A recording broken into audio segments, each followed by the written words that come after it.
Well, welcome along, everyone, to the Pitlane podcast. 2 weeks in a row, we have consistency. We have the same hosts and the same co-hosts. So, joining me today is obviously Dan Robertson. How are you today? Hello, my name's Dan Roberts. Hello. Jeez. I didn't even know how to do his voice. So yeah, Okay. clearly two different hosts this week. So you got Foxworth and we have Jay. So Hey. Hardy might join us at some point. But he is feeling a little under the weather due to the COVID vaccine, which go ahead and get vaccinated if you can. I highly recommend it. I am getting vaccinated soon, so it is... Turned into a public service now. Of course, yeah, vaccinate your kids. I'm not saying don't. I just... so pushy, folks. Yeah. So, yep, we're going to go over a... Quite the race weekend. Not just the race, but like everything about this weekend. There's just so much to talk about. So I think the best way to start is kind of talk about the first incident of the weekend, which is the Perez and Ocon crash, which they crashed very mysteriously because there was closed circuit TV camera issues, I think, and so it took a while for them to recover the footage. But yeah, did you see this incident? Yeah, so they did finally find the coverage a bit later on in the weekend. So I have seen the onboard of it. It's very tricky. It's obviously where was it? It was turn 3 and 4. You know better than me. It's the second chicane anyway. And Ocon, for some reason, decided to get out of it on the apex. Because when I slow down to let a car through, I do it on the apex of a really high speed left hander. Where if I go right, I have no chance of making the next corner. That's where I would do it personally. And obviously, where Ocon felt he should do it as well. Yeah, it was. It's one of those strange incidents, really. Perez was in practice, so he didn't have to go flat out. Could have got out of it. And Ocon seemed to just place his car in a really bad spot. So, yeah, one of those strange practice incidents. And I think we've just got to be lucky that there's a lot of previous years where that would have been the most exciting event of a weekend. Not F1 21. Because it only ramped up from there, didn't it, Fox? Exactly. Yeah, I pretty much had the same opinion on that. I'm trying to work on audio right here while you're talking. Can they hear us? No. Yeah, they can hear us. I'm trying to get the music on. Okay, got you. Yeah, I mean, it was... like, the minimum sound was way too much in my ears. I don't know if it was too much in everyone else's ears. Anyways. All right, now I can hear you, and I can hear the music. Oh, good. That's always good. We're professionals here. Oh, definitely, we're so organised. Yeah, so it's one of those weird incidents. I mean, Perez lucky not to have a gearbox from that as well. Yeah, it's with the angle to hit, so yeah. Yeah, kind of, a lot of people were had flashbacks because, I mean, these two obviously were teammates and they've had multiple incidents in the past, and it was almost I didn't even think of that. Yeah, it's just like a case of more of the same from these two. I don't know if there was some radio messages. They haven't done their radio compilation. I'm sure there was. I mean, if we were to act like 95% of the people on the internet, we should really launch into a conspiracy theory here then that Ocon knew it was Perez, he knew what he was doing. I mean, he might have. But I don't think so. And this isn't the first time that Ocon has crashed out in practice session either. I mean, because, what was it, Barcelona last year? That he almost ran the back of Magnussen and then went flying into the wall. Quite possibly. I can't remember it off the top of my head, but yeah. So, yep. But yeah, it's just one of those weird practice incidents, really. I don't think there's too much to read out of it. Oh, yeah, no. Little bit more Ocon's fault than Perez's, but Perez could have backed out of it as well. Oh, yeah, for sure. There's no reason for him to be pushing that hard in practice. But, yeah. I mean, yeah, Ocon has a history of incidents. Brazil 2019 is one that comes to mind. Or is it 2018? With Max, yeah. Yeah. I think it was 18. So, but that's not where the drama ended in practice. No, of course, in free practice 1, we had the famous Mazda spins. So, Hmm. do you have any thoughts on Mazda spin? Just on him in general, with you changing his name for comedic effect, Just, or on the, just him in general. or do I have any thoughts on the fact you've changed his name for comedic effect? No, I'm No, not. okay. I'm not worried about. I'm not worried about. Just make sure what you're asking there.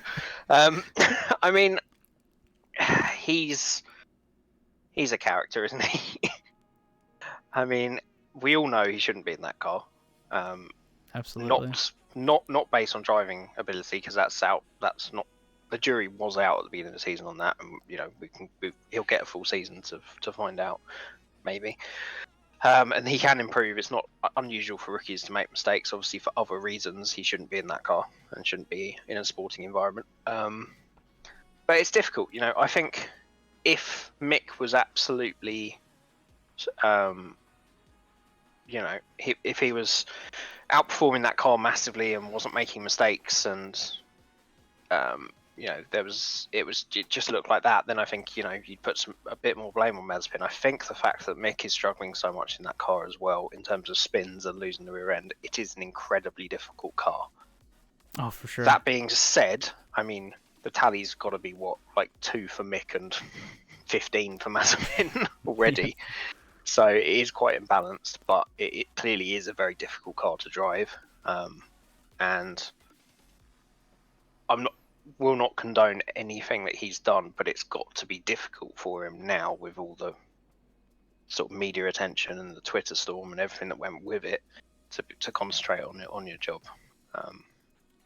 But yeah, he hasn't shown any brilliance really yet, has he? He hasn't put any big laps out there that have gone, wow, yeah, okay, this guy has got the speed. He's just making a few mistakes. He's slow and making mistakes, so yeah, it's got to that sponsor bill's got to be pretty big to be replacing the parts at the rate he's breaking them. That's I was like, I wonder what the break-even point is on this sponsorship deal. Yeah, because it's a very real possibility. Like, unless there is a clause of like, if he specifically breaks a car part, then they pay for it. I don't know. Yeah, I don't know. That'd be an interesting thing. That's another conspiracy theory we can get into later.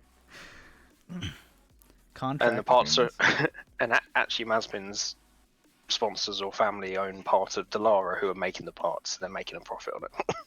Oh, really? I didn't know that. No. Oh. No, I made that up. You see how easy it is to do? You can just slip them in there and people believe it. Oh, yeah, I completely trusted you. I was ready to go with it. That made complete sense. Yeah, it's I mean, it's the 2021 car or 2020 car. Like I don't think they changed anything from the last race that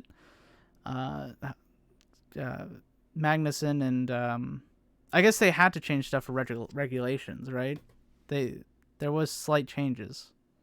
I think, yeah, regulations. I think they have had a new front wing, and there has been a few changes to the barge boards, but it's very minor. You know, they certainly haven't spent their tokens that they had. Yeah, they haven't made any major changes to the car. But my point being is like Grosjean and Magnussen. I mean, obviously they're not the best drivers in the world, but they didn't struggle as much as Mazepin did by any means. Even Fittipaldi, a rookie, he got in that car and he was only like a second off of Magnussen. Yeah. I don't... What else has changed? I mean, the Ferrari engine's changed, obviously, quite considerably this year. That's true. But I can't see... The integration should be fairly similar for all the teams, so... I can't see it being that. There was obviously that rear downforce that's lost, whether that was an area Haas were particularly reliant on. Or it's just the two rookies making mistakes, you know. Grosjean and Magnussen are incredibly experienced, and that's where they've really mucked up, really, isn't it? Yeah. That's why you don't put two rookies in a car. Exactly. One, you don't have a benchmark for either of them, but for the first few races, this is what happens, and this is what used to happen to Manor and Virgin when they were Virgin, and Caterham and HRT. They used to put these rookie combinations together. They did have experienced drivers as well at times, but they put those combinations together, and this can very easily happen. It takes them races to bed in, and you haven't got that experienced head alongside. I also heard that Mazepin's family bought like a 2019 Mercedes for Mazepin to practice in. That was something else that came over the weekend, wasn't it? Yeah. I think it was something like that. Yes, I don't think it would have been 2019. But they bought a Mercedes, It was definitely this hybrid era, yeah. And he was saying somewhere in an interview that, obviously it's a very different car to that. It's not quite as much downforce, but again, it just sounds like excuses, doesn't it? Oh, yeah. Anyways, I think that's enough on destroying Mazepin for the podcast. Yeah. I mean, stick around for 2 hours' time when we get to the race. Yeah. So on to probably the rookie sensation of maybe even the decade. I don't know if there's anyone that has come into the sport as much of a dark horse as Tsunoda has been and has shown so much potential. And of course, one of the funniest things is his rants on the radio. Have you heard these? Yeah, he gets a bit bleepy. Yeah. It's like whenever you're in like high school or whatever, and like your one friend tells you all the swear words in Spanish or whatever, and that's all you say all day. It's almost like that. That's all he knows. So. Yeah, I mean, it's nice. It's nice someone coming in with a bit of personality. He's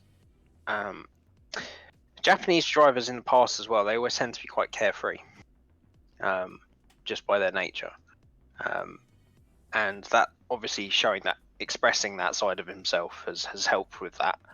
And it's good. There's so many drivers that have come in that program over the years. They've got so much pressure on them, being put in with having helmet marker above you, that I think he's come in with absolutely the right attitude. He's been happy about the paddock. He's been laughing about. He's been swearing on the radio, and he's been blooming quick. So it's great to see. Maybe should dial down the swearing a little bit in practice. Yeah.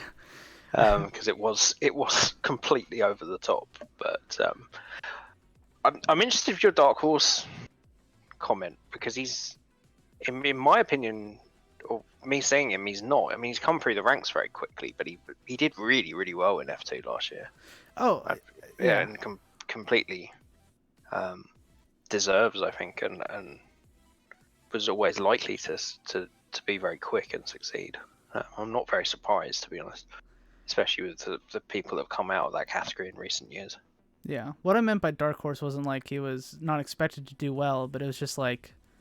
That is what dark horse means, though, Fox, but carry on. Well, no, dark horse means that... Oh, yeah, I guess you're right. Anyway. but like, I feel like he came out of nowhere almost for me. Like, he was nowhere on my radar, and then I was watching F2 last season, and he was just... Right. He's just like right there at the top with everyone, fighting for wins and stuff. I think he got a win last year. I'm not 100% sure. But he did extremely well. He finished top 3 in the championship in his rookie year. He was third with 3 wins, 4 poles, and 7 podiums. All right. that was quick. And Jay the stat guy. Yeah, that's just, pushed a bit of information out my brain, but I just knew that one. Okay, that's good. I didn't. I know. I didn't. I looked it up. But yeah, I just feel like he came out of nowhere almost. Like he's like this new sensation. That's why I called him a dark horse. I guess it's not the right one. I know what you mean. But I think there's a lot of people that wouldn't follow Formula 2 that wouldn't know of him, and there's those odd drivers like Norris and Russell and Leclerc, and Verstappen. They're names that people would have heard of at least a bit around the edges when they were in F2. Mm-hmm. But Tsunoda is someone a bit different. But look, he's. I guess we're only addressing his large amount of sweariness currently, so we'll get on to him in qualifying in the race. But he had a great first race. Yeah. The move on Alonso was my moment of that race, without a doubt. Oh yeah, for sure. That was almost a statement. Like most rookies, like even Lando Norris. To be fair, Australia is a hard place to overtake for your first race, but like he had so much struggles early on with overtaking in his rookie year. So it's nice to see a rookie that is out here and confident enough to go for those overtakes, even on the wily old fox himself. Yeah, and again is a trait of Japanese drivers of recent years, in F1 as well as having that carefree attitude. They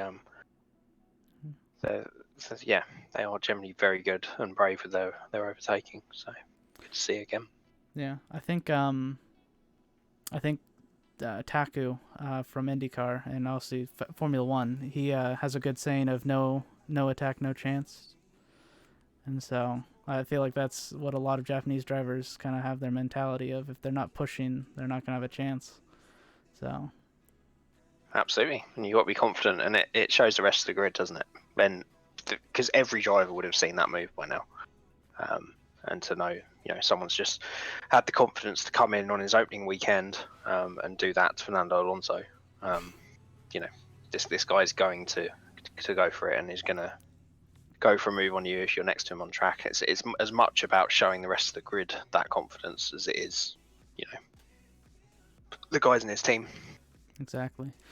So while he does have confidence, it can sometimes bite you. So let's go ahead and move into qualifying, where the headline of Q1 I think I know where this is going. was Tsunoda crashes out. Yeah.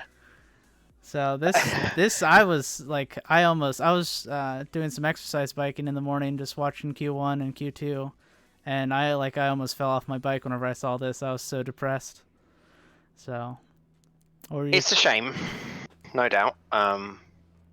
But again, I think on the opposite scale to Mazepin, where you'd be disappointed with how much he is spinning. I think you would be happy to see that. And Franz Tost has been someone that's been very not outspoken, but he's been very vocal of this in the past about Red Bull, AlphaTauri or Toro Rosso drivers, is that he wants them to go for it. He'd much rather see them going for it and having an accident like that than playing it safe. So it's experience as well. It was the car just snapped on him a little bit, and that's an incredibly tricky corner, and he had a long time in that session left, so should he have been pushing, but I really don't think there's too much blame on him for it. No, it's just a minor mistake, and it's just unfortunate that it ended his session, because it was literally just a bit of oversteer. I'm not technical in that way. Is it oversteer?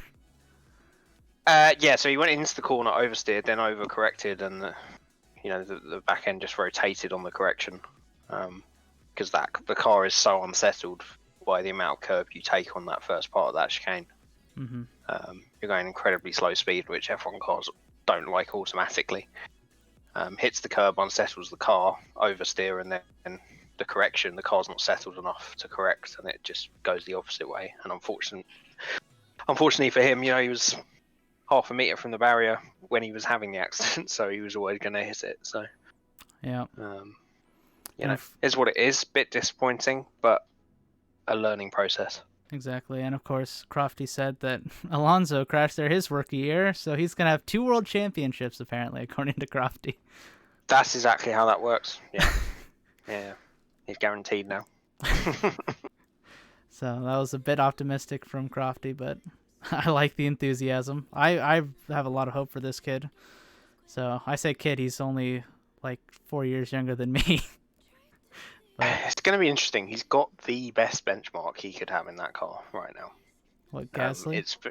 It's very rare that an AlphaTauri or a Toro Rosso driver of old has a kind of experience benchmark that Gasly is now. He's someone that's been in to the Red Bull team, and now he's been obviously some incredible results over the last year with that team. So he's got the absolute best benchmark to really show what he is capable of. I just think he has to get to a point where he's matching him, not necessarily beating him, and his stock will go up because of his age. And he's really going to be a bit under pressure this year, I think, to show it, because he has been brought in on talent, of course, but I think that a large part of it is the Honda relationship, which obviously ends next year. So he's under a bit of pressure, I think, because there'll definitely be some subsidizing from Honda to get a Japanese driver in that car. He was definitely fast-tracked by Honda, but he definitely has that talent, and he's shown it already, but we'll see. So I have a couple theories on kind of people that could be moving into that program, but we'll save that for later in the podcast. We'll focus now. Real quick, just kind of off topic, how do you feel about Yuki using your hero's number? It's fine. Okay. Like, I respect him for it. The rule in F1 is that it remains locked to that driver for a certain amount of time, isn't it? I think. I have no clue. And then, I think there's a driver number rule that it gets retired after a certain number of years of it being used. I can get back to you on that, but I really don't have. No, of course not. He use whatever number he likes. 22 to me will always be Jensen's number, but that doesn't stop me from using it in races because I like the number because of the Jensen thing. So yeah, I mean, I use 24 for Jeff Gordon, so yeah, I understand.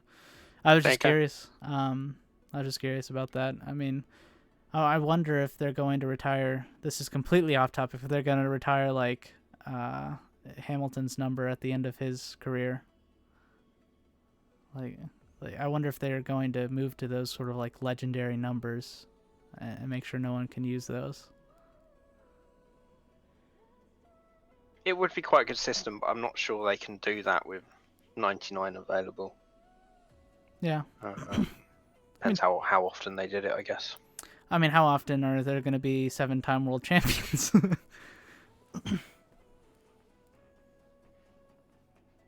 Yeah, exactly. No, you're right. It would be a nice touch for him, wouldn't it? It looks like it's 2 years is the cutover.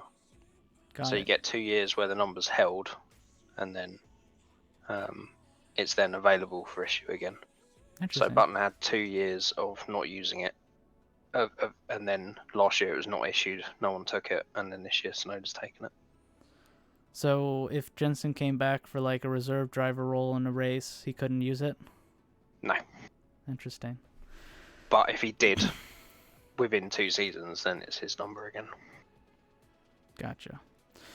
So kind of moving on to Q1 in general, there wasn't too much drama. I mean, the usual suspects that you would expect were knocked out in qualifying. We got Mazepin, Schumacher, Giovinazzi, and Raikkonen were knocked out in Q1, and I think the only highlighted bit was actually Latifi out qualifying Russell. I feel like he's showing a little bit of pace this season. Yeah, that was a surprise, wasn't it? I think everyone was quite quick to jump to that. They were like, "Oh, finally, Russell's been out qualified in Williams." It's like, no, you got to Q2 yet. Give him a chance. But no, it was a mega lap from him, and he was much more on the pace this weekend. So it's a shame what we'll get onto in a bit, but yeah, no, definitely Q1 very impressive. Is it the first time he's been out of Q1? Latifi? I think so. He might have snuck into Q2 once, but I don't know. Nice, but I mean, super impressive. I mean, Q2 you've just got to look at. Obviously, I think it shows a bit something even better than that. It shows Williams' progress. Oh yeah. In fact, both Williams were comfortably ahead of both Alphas and both Hasses. That's really great progress from those guys, and really shows they've started to sort some stuff out there. But yeah, Latifi good. I mean, he was ahead of Ricardo in Q1, ahead of Russell, obviously, ahead of Alonso. Alonso was on the cusp. I was a little worried there for my fantasy team. Well, you shouldn't have selected Alonso in your fantasy. Yeah, I'm thinking about switching people. We'll get to that later. Yeah. absolutely. But no, great job from him. Big improvement, and he's been massively overshadowed by George, but I That's a tough teammate. Sorry. That's a tough teammate for sure. Well, exactly, and I think it might have helped him a bit, George going to Mercedes last year for that one race, because it showed how good George was. I think it shows that Latifi, even if he's close or thereabouts with George, he doesn't necessarily have to be beating him to still be rated now, because I think George's stock has gone up so much from that. So, no, definite improvement from him, and hopefully he can have some good races. And it might be the fact because the car's now got so much better. That it's enabling him to, it's very difficult for new drivers to do. Great drivers can deal with bad cars, other drivers struggle. So, might be that the car's coming towards him now. So, yeah, great result from him. Yeah, I mean, Latifi was always quick in F2. I mean, he was a multiple-time winner.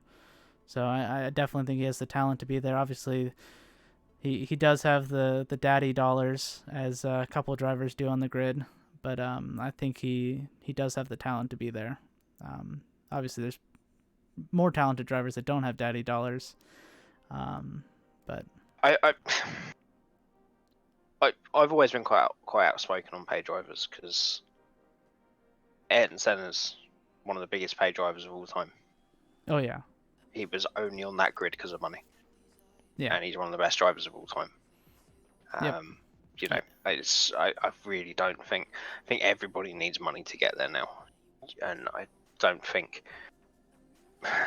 Mazepin's maybe the most borderline of recent years, but people really don't get there on money alone. Oh no. Doesn't matter how much it's like if you or me rocked up to one of those teams and said, I've got enough to pay for a seat for a season, never driven an F1 car before, they're not going to let you. Yeah, no. Even if you paid twice the rate of another driver, there's got to be that skill level. So, and he's starting to show that, which is good. It's just kind of turning into a you have to be good and you have to have the money. That's the unfortunate thing. Yeah. So, but yeah, no big shocks in Q1 really. So we're gonna move ahead on to Q2. I think the biggest headline of this is the top 10 were separated by 0.4 of a second. Obviously, some of the Mercedes and I think most of the Red Bulls were on the medium tires, but just that small gap between the top 10 cars is insane. Absolutely, yeah. The grid has really closed up this season. Those dominant cars with the low rake have lost the big advantage at the front, and I think other cars have got themselves together more and more as the rest of the regulations have stayed stable. So, and it's not a, it's a very technical and demanding track, Imola. So for it to happen there as well, bodes really well going on through the season. But yeah, super close qualifying, and it's absolute fine margins. Years gone by, Alonso in 15th there, 8 tenths off, could have easily got through.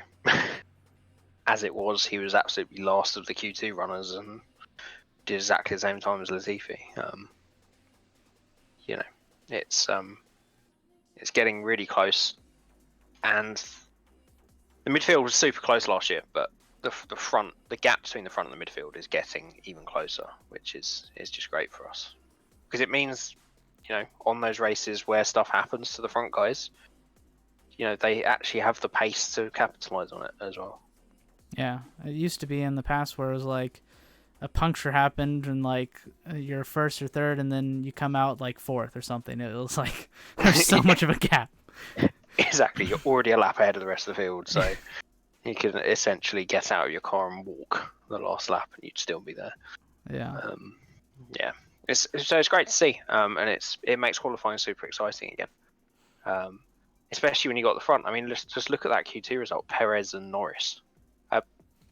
Sorry, I'll keep reading. Perez, Norris, and Leclerc. Yes, they were different tyres, but still, the Mercedes still would have been right near the front, if not the front, in previous years on the wrong tyre. So, Yeah, great to see. And it's made qualifying one of the most exciting parts of the weekend again.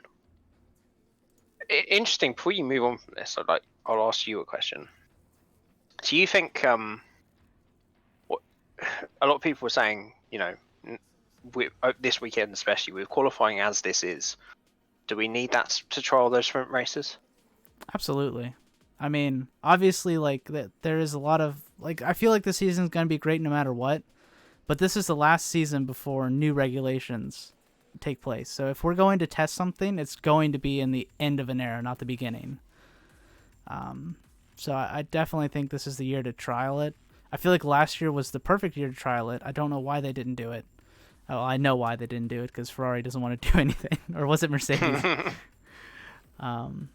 There's a couple teams that were not happy with the sprint race idea, but I think it's something that it's worth a shot.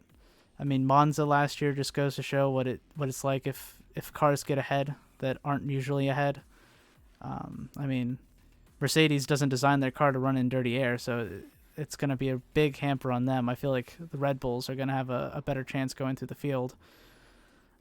Of course, Hamilton can do anything in that car, so it's not going to hamper him very much. But yeah, no, I absolutely think it's a great thing to trial, and I feel like at the end of the era, it's the perfect time to do it. I tend to agree with you. Yeah, absolutely. Just a lot of people saying it's the opposite this weekend. I'm the same as you. I think why should we not try it? It's not just qualifying that we're trying to sort out here as well, because the sprint race is being proposed, I think, with the qualifying anyway. You have qualifying in the sprint race, it's not getting rid of it, but Yeah. It's just to make the weekend a bit different and see how it does work, isn't it? I agree with you. I just thought it was interesting how vocal people were straight after that. I think they're getting the wrong idea. Qualifying is not what we're trying to fix with the sprint race. It's just to make it a bit more unpredictable over the weekend and give you 2 races at the end of the day. How can that not be bad? Oh yeah. To at least try it and see if it works. I mean, the only bad thing is if someone crashes, and then, I mean, they've already said that F1 will pay for any damage from this, which is a terrible idea for them to say. That's an awful idea.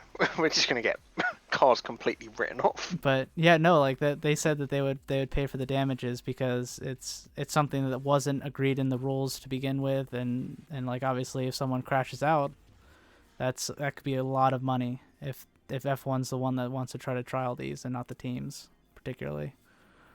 So Be interesting, yeah. Well, we'll see if I think it is going to happen. They all agreed on it, so we'll see. But no, going back to your point, it's super close qualifying. Great to see so many teams involved and a really close midfield. So. Yeah, so eliminated was Alonso, Latifi, Vettel, Russell, and Sainz. Oh, that is another one that killed me. I'm a big Sainz fan. I'm happy that I wish he was still in McLaren, but I feel like overall he's probably going to be in the quicker car over the course of his career. I feel like Ferrari has got the upper hand being a constructor or a manufacturer, whatever they call it. Yeah, I mean, it's quite possible. McLaren have got similar resources, to be honest. Similar resources, but yeah, they just don't have the same engine development, which, I mean, if you throw Mercedes in the back of anything, it's better. It's pretty good. Yeah, exactly. But yeah, no, it was quite disappointing for him. He's taking time, isn't he? He said that he is being very cautious to start out. And it was, I'm sure a lot of people heard it by now, but it was Sainz that was talking about it, I think, over the weekend, and they asked Daniel Ricciardo the same question as, how different is it jumping in a different car? And he essentially said it's like a different formula. There's absolutely everything is different about the car. The procedures, the characteristics, the setup changes. So it's a huge amount to get used to. And Ricardo, when he got on same question, it's basically said it's muscle memory. It's you're so used to doing certain things in the car as well, with the settings and switches and everything, that it takes a long time to get out of the old habits. So he's doing a really decent job, and at least I'm just happy he's got that Ferrari on its day at the moment is looking as quick as the McLarens. So oh yeah, for sure. Everyone was very worried that a great driver and Leclerc as well were going to be stuck towards the back of the midfield again. But they've really made a good step with the engine and a good step forward. So he'll get up to speed very quickly, as we'll get onto after quali as well. But yeah, just missed out. And if it's a dry race, that's not a bad place to start either. 11th is normally better than 7th, 8th, or 9th anyway. True. Their tyre choice. I definitely think it is a good sign for Ferrari this weekend as well, as much as it's a good sign for Williams. I think those are two teams that are recovering very well. And yeah, I am of the opinion that Ferrari is where good drivers go to ruin their careers, and no one's gonna say no to the Ferrari, the Maranello and stuff. Tifosi.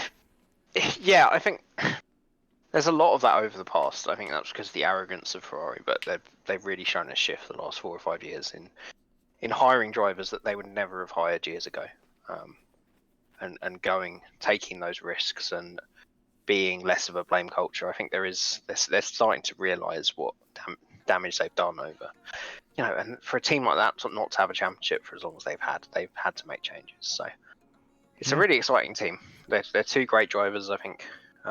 And it's good to see them starting to come back up through the field. Yep.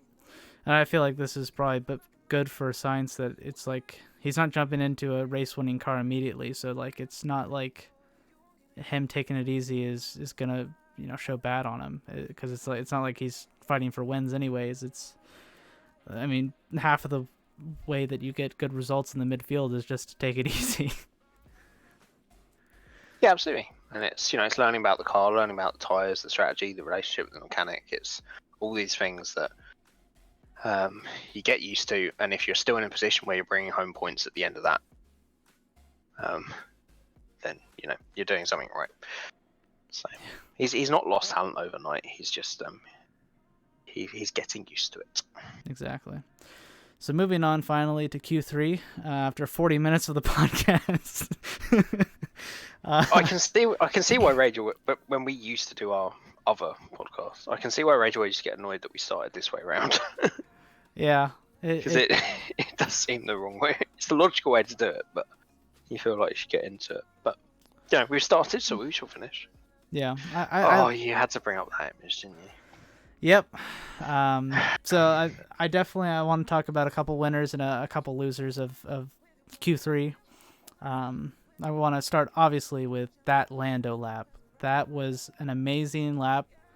Whenever I saw those 2 purple sectors pop up, I was like, McLaren on pole. We're going for a win tomorrow, boys. This is going to be insane. And of course, track limits, which is obviously one of the losers of the weekend, is losing that lap. But what are your thoughts on the Lando Chronicles? I don't know what to call it. Magic. I'll give my objective take in a minute.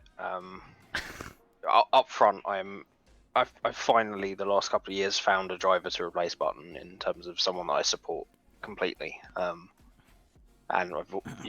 it's even better that it's in my favourite team, McLaren, as well. So I was on the edge of my seat with that and was swearing and effing and jeffing at the screen in terms of stupid track limits. Why did they bother? He didn't lose that much time anyway. But the other side to that is, he made the mistake. The limits were the same for everybody. Everybody knew. And it's unfortunate that the most promising thing is the pace. It's something he's had since coming into the sport, is that 1 lap pace. He can just absolutely light up a track like that. But I don't think anyone quite expected him to go purple. No. round that track in that car. On pure pace. Stunning. Oh, absolutely pure pace. And again, it goes back to that midfield getting closer conversation, doesn't it? Absolutely. They are really knocking on that door now. Yeah, I know. The nice thing about having only 2 top teams fighting for like wins and stuff is that there's a real fight for the podium almost every week, as long as the number 2 drivers of the team have mistakes. Not to call Perez number 2 driver prematurely. I do love Perez, but he definitely kind of signed on with that expectation, I believe. Yeah, I think Hamilton and Verstappen are going to be pushing that car incredibly hard, and it does seem a trend of the last few years. I think Perez, once he sorts it out, might be that third driver, and same with Bottas as well. But they just have to have a slightly off weekend. Going back to that discussion, isn't it? It's previous years, if a driver was off, they were still half a second quicker than the rest of the pack. Now they are getting punished for it. Yes. Because these guys are. We have one of the most talented midfields in years, and the cars are getting closer. Indeed. Week by week. So it was great to see. I think it was really nice to see his frustration and his message on Twitter afterwards, or Instagram, in terms of his disappointment for it and the fact he'd let the team down. And it was nice to assume you saw Hamilton's message to him as well. Yeah. Afterwards, so it's nice to see that, and see that he had, he'd still done an incredible job anyway, so he had no need to feel that disappointed. But it's good to see that hunger with him, of not just going. A lot of other drivers would have gone, yeah, I'm just behind my teammate anyway, which is where we should have been. So so. But he's really pushing to get with those top guys. So it was great to see that hunger and desire, and the openness of him. How he felt. He'd let people down with that mistake, but yeah. If he carries on with that pace and McLaren carry on, then I think we're going to see some very special qualifyings with him going forward. Indeed, yeah. I'm not the biggest Lande fan. I don't hate him, but he's not one of my favorite drivers on the grid. But for reasons of him coming over and dominating the IndyCar iRacing series, but oh, that's such a petty thing to hate someone for. I didn't say hate. I said not my favorite. Yeah, no. There's 20 drivers on the grid and 10 teams, Yeah. It doesn't have to be yours. That's exactly. What's so good. It's the point of sport in general. Everybody has their teams and drivers. Yeah. So I want to move on to another winner. Or do we want to go? Do we want to end on the winner note or the loser note? Completely up to you. I feel like we got to end on a good note for qualifying. So we'll go to the loser note, which is Bottas's pace. What happened? He's in a Mercedes and he qualified what? P7? P8? P8. Yeah, P8, and he improved a couple of hundredths between Q2 and Q3. That's just, and he was, which is not good enough. Like, if you're not sticking that thing in the top 4, then why are you in that seat anymore? Like, I get it's a tricky track. I understand you can have off weekends, but you can't cover it up anymore because like the midfield's so close. You've hit the nail on the head with the second one.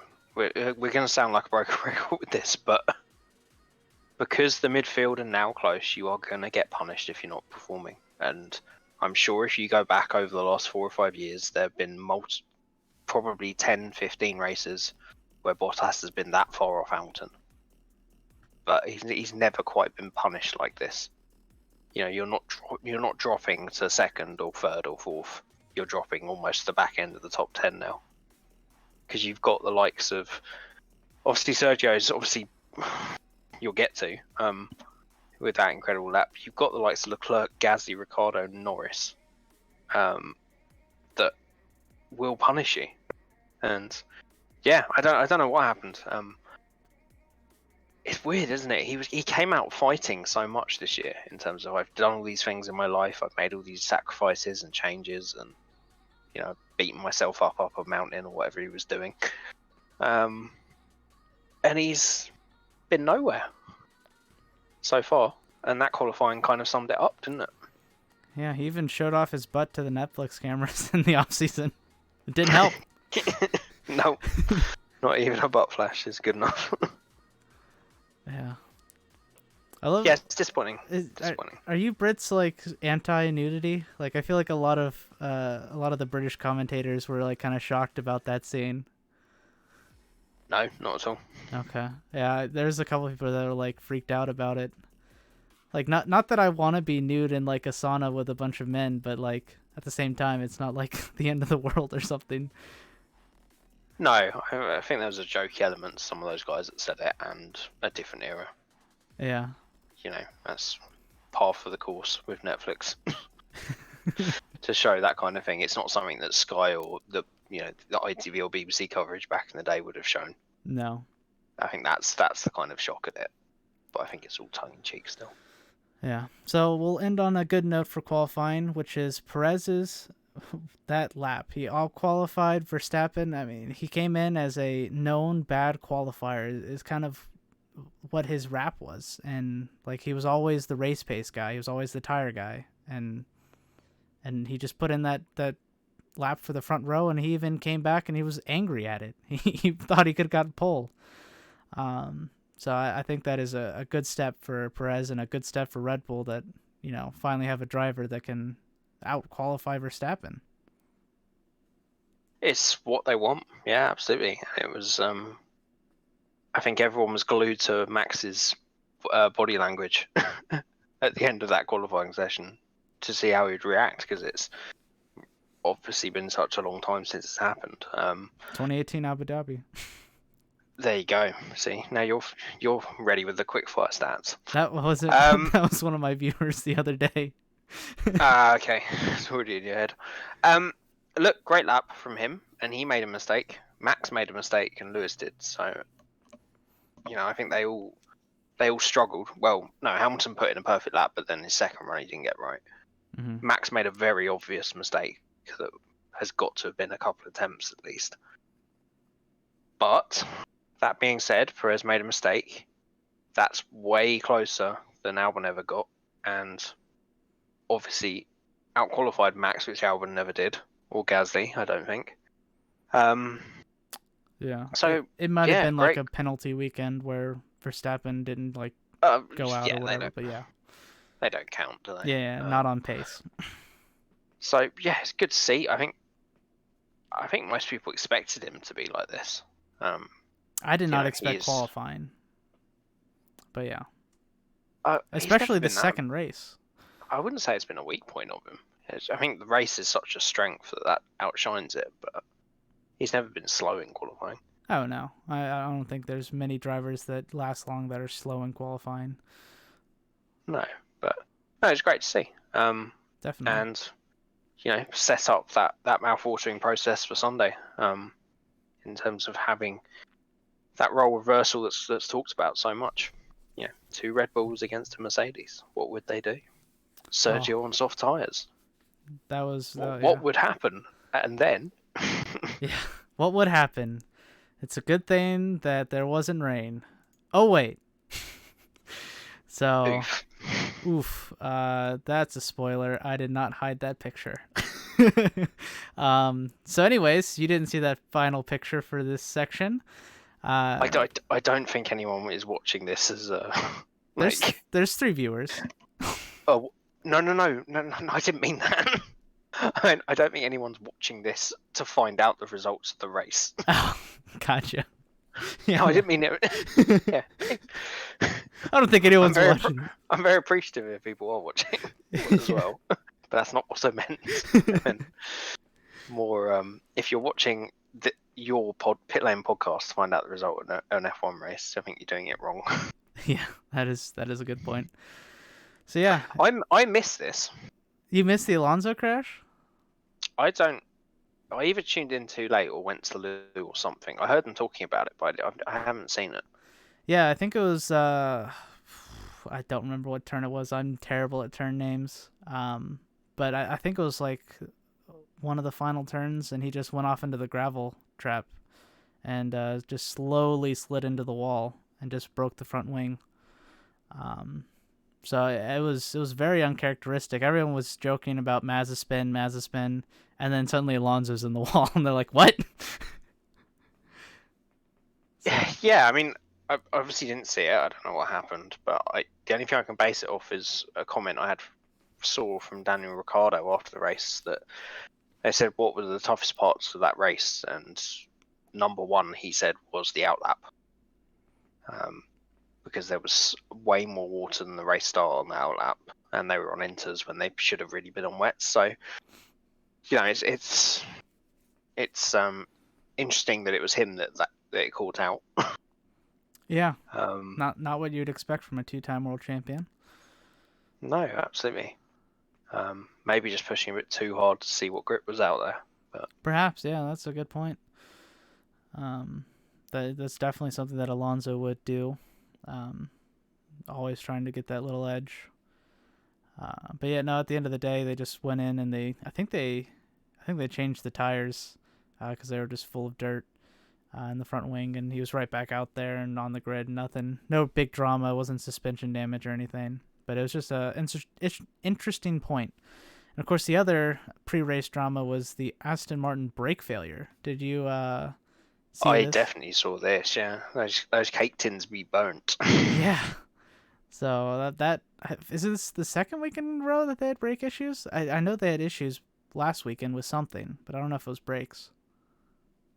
They had issues with Sebastian Vettel hitting people last week. Oh gosh, yeah, But I can't remember about brakes. But it was both cars. So yeah, it was very unusual to see that. yeah. Do you think You they see, need? Do you think they need to get a refund from Mercedes for those brake ducts? well, they were famously obviously the thing they got fined for. So presumably that's the only bit on that car that is their design. That's what I'm saying.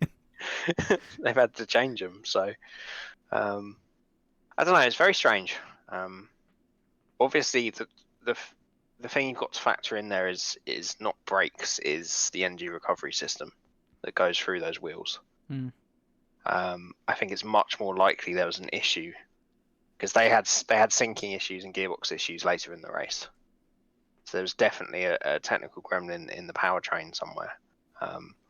And if that was affecting the regen in terms of it putting too much in or doing something strange or not balancing it, then obviously the brakes are the first point of contact for it. So, but yeah, it was. I don't know if they released anything since, or we do know what it was, but very very strange and just adding to their woes this year, really, isn't it? Yeah, Before they'd even got to the grid. yeah. Of course, they were kind of stopped in their track with the whole was it low rate cars got kind of ruined, and so now they're doing protests and complaining that they were targeted.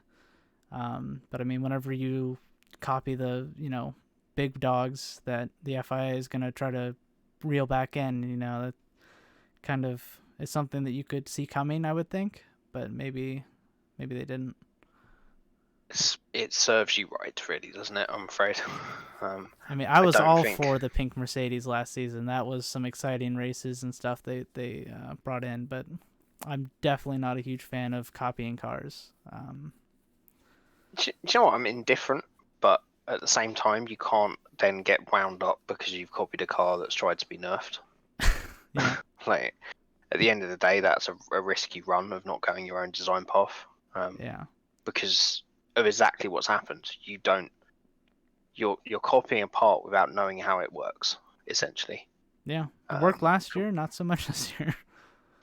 Well, exactly. That's the thing. It's not that the parts in the car this year aren't working. It's the parts they've had to take off. They don't understand the other parts of the car enough to adapt to it. So what they're struggling with now is the downforce they've lost is to use the rest of the car to regain it because they've not designed the rest of the car. So No. they don't know how it's being generated. Yeah. I think a lot of it, though, like the reason why they opted for the copy route is because they're really putting a lot of effort into the 2022 car, and they're not going to copy some. I mean, how can you copy a car that doesn't exist yet? So I think that kind of was their strategy. Maybe, but I think we can't underestimate the amount of effort that would have had to go in to copy those parts. True.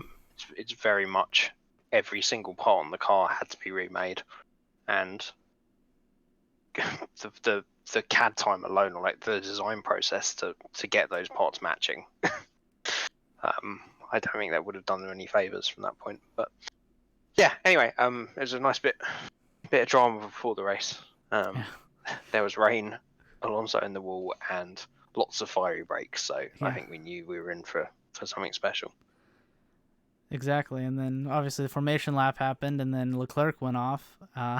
That was an interesting bit. We're not going to go too far into that, but obviously he got back his position, luckily, which set up for a good race. it's a bit of a shame that as much as I enjoyed the rain, I was kind of excited to see what Perez could have done with soft tires at the start. Like if the rain would have held off for like 20 minutes into the race to where like Perez got off, he got into the lead, and then pitted for intermediates at the perfect time, that would have been my dream scenario. But yeah, it was a little bit of a shame there. So I think it's time to move on to the start unless you have something to comment. No. Aqua Minerale be hard. hence Leclerc's spin. So Yes. I felt for him there. Yes, indeed. So I think the big story is that the Red Bulls really got off the line well, especially Max Verstappen. Challenged right into the first turn, immediately damaged Hamilton's car. A lot of people were thinking that he might have to pit for that. It's interesting how you phrase that. He damaged Hamilton's car, didn't he? Yeah, he. Sounds like you already passed judgment on that. Well, it's a racing incident, I would say, but it's he pushed him wide.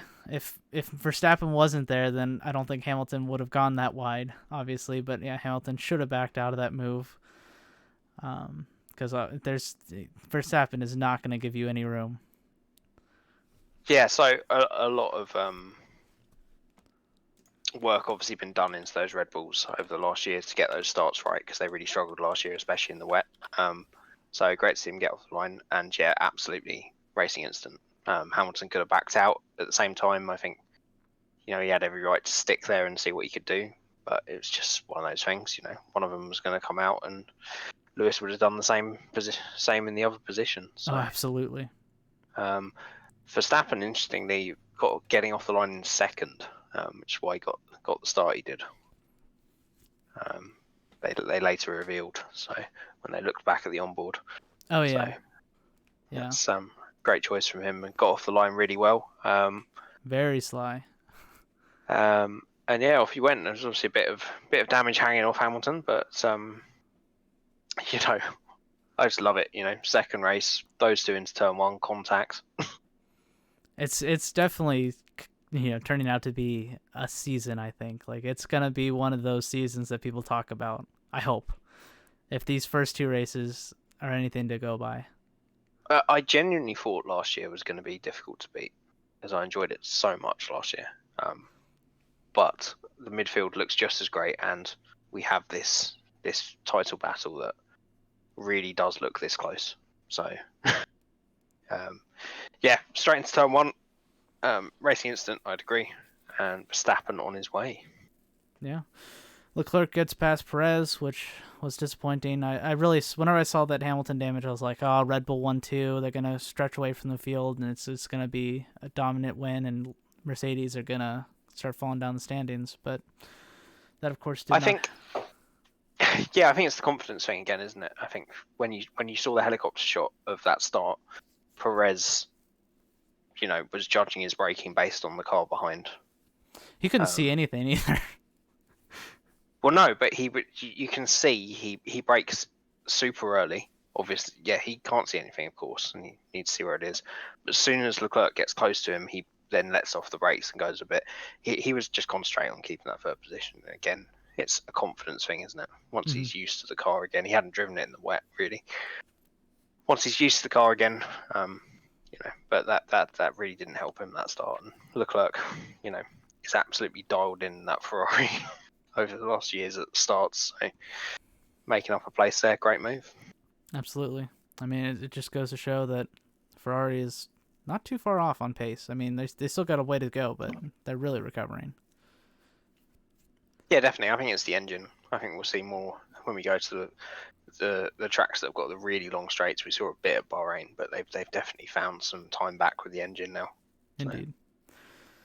So moving on to the next big talking point, still on lap one here, an hour into this podcast. Of course, the Latifi start crash. After he went off in Agua Minerale, right? Is that correct? Correct. Yeah. So yeah, and then of course everyone immediately jumped to the conclusion that Mazepin almost killed Latifi. Almost straight away. What was the other car? It's Mazepin. Oh well, he must have. He must have tried to dive down the inside of him or crashed into him or something. Yeah, But definitely Latifi's fault. yeah, that was not the case. Yeah, Latifi just came on the track very dangerously and took himself out. I guess it's a good thing that no one was hurt, because that was definitely a heavy impact. Oh, it was a huge impact. Yeah, pretty much almost stopping on the barrier. Similar to Grosjean's in Bahrain. It's interesting. Like he came back on very calmly. Like he could have come on earlier, and you could see him. Okay, there's a car there. I'll wait for them. I'll rejoin safely, and then immediately just cut someone off. Yeah. I think it's that adrenaline, isn't it? In the moment of making a mistake, you're angry and a bit confused.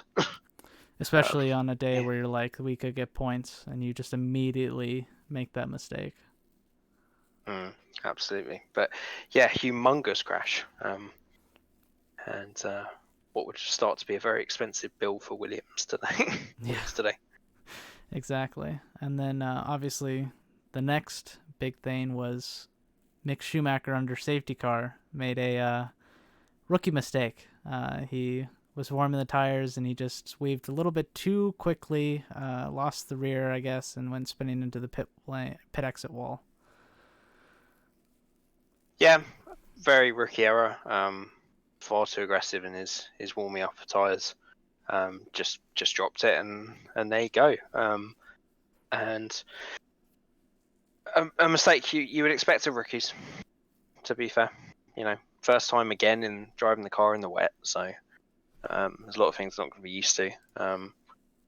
But it did lead to a very strange couple of laps and a few laps where I think it's Grosjean's engineer he's got, isn't it? Yeah, sounds like the same guy. I think so, yeah. And he sounded so like, "Come on, buddy, it's okay." Really trying to feeling sorry for him, because what happened, of course, is Mick crashed on the pit lane exit, closing the pit lane. Yeah. He's got his front nose with tubes hanging out of it, and he's just dragging it around, and he can't pit. He just has to keep going around. But yeah, I mean, it's a rookie error, isn't it? And it is. You expect it of everybody at some point. I mean, Russell made a very similar mistake last season, so not into the pit exit wall, but yeah. Spa, wasn't it? No, it was at Imola. He was warming the tires and he just crashed into the wall. I think right. He was P9 as well, or maybe he was P10. Oh, he's probably one that's not too keen for us to come back here then. Yeah, for sure. So then the other drama under the safety car was Perez overtaking. Crashed right in front of Kimi last year. Okay. Perez overtake under the safety car and got a 10-second time penalty, which I don't know if I would say that's fair.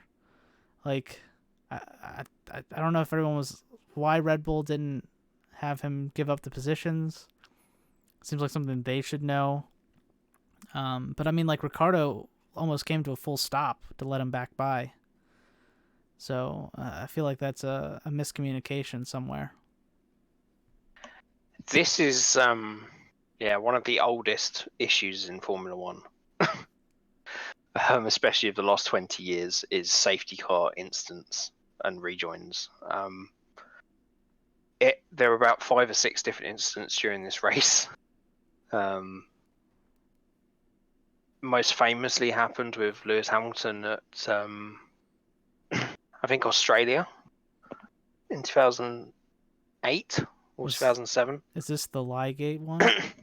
Yeah, where there had to be a whole investigation to it, and they had to come out and apologise just because it's so difficult. But I don't know the exact ruling or the wording of the rule, but it's essentially, if a car goes off the track and it is dangerous or difficult for you to not get past the car, then you lose that position.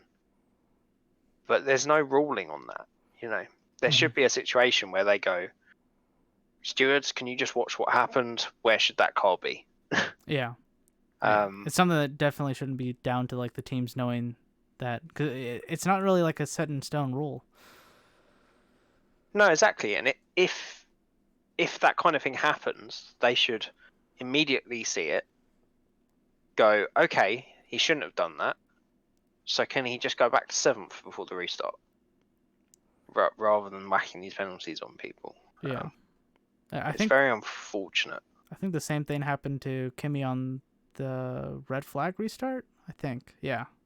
Yep. So as we'll probably get to with the race results, yeah, Kimi got quite Yeah. badly punished for a similar thing that was just confusion at the end of the day. Yeah, I didn't get that in my notes. That was after I finished. I think Codemasters is definitely the way to go, Kagan. Whatever Codemasters do, we should allow. Exactly. So moving on to pretty much the first phase of the race, which was, that transition to wet to dry, or I guess intermediates to dry. AlphaTauri went with a bold strategy of wets with Gasly and just left him out there, and like they decided to abandon it at the worst time too. It's like they stuck with it for like 10 laps and then they brought him in for inters. Like, make up your mind early. That was the worst thing. Yeah, it killed him off really well.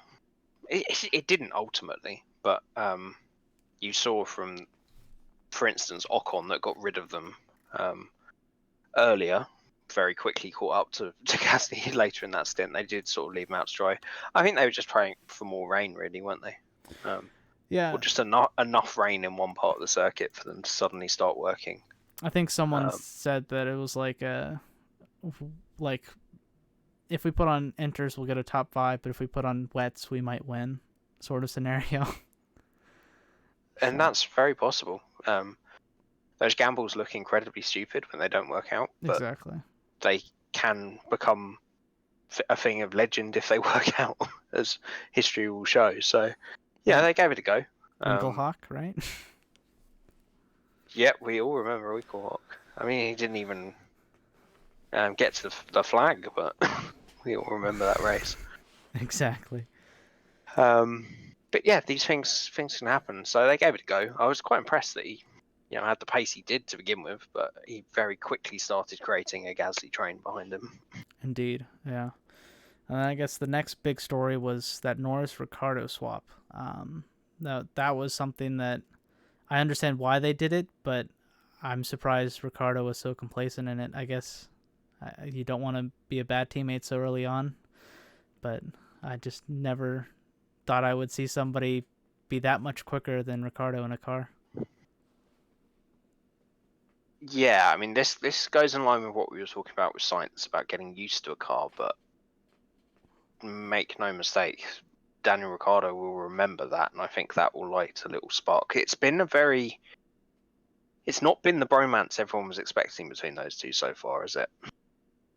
No, I don't think Ricardo has bromances with teammates. I know the Verstappen Ricardo bromance. I feel like that was very much scripted for a lot of that. But whenever you're on track, he is a savage. Absolutely, and I think there was some incredibly aggressive racing at the beginning at Bahrain, and this will not be forgotten by Ricardo. As you say, absolutely the right move. And he's getting used to the car. It's going to take him time, of course, to get up to speed. And it's the right move, but that wouldn't have been easy for him. No. Because if that move had happened and he'd hung on within a few seconds, then it doesn't suddenly seem as bad. But Norris just disappeared as well. Yeah, that was exactly. I mean, that's the thing. It's like everyone, whenever they heard that call, they're like, "Oh, come on, really?" Like team orders, and then Norris was like 8 seconds down the road in like 3 laps. It was pretty clear he was quicker. Yeah. So it was the right move to do for McLaren. Respects to Ricardo for respecting it. That might be the first time in history that the teammate behind was actually quicker. I mean, it has happened. I'm sure. It's rarer. They always say that. They always say it. It's a funny radio message. They just want to try. They just want the clear air instead. Exactly.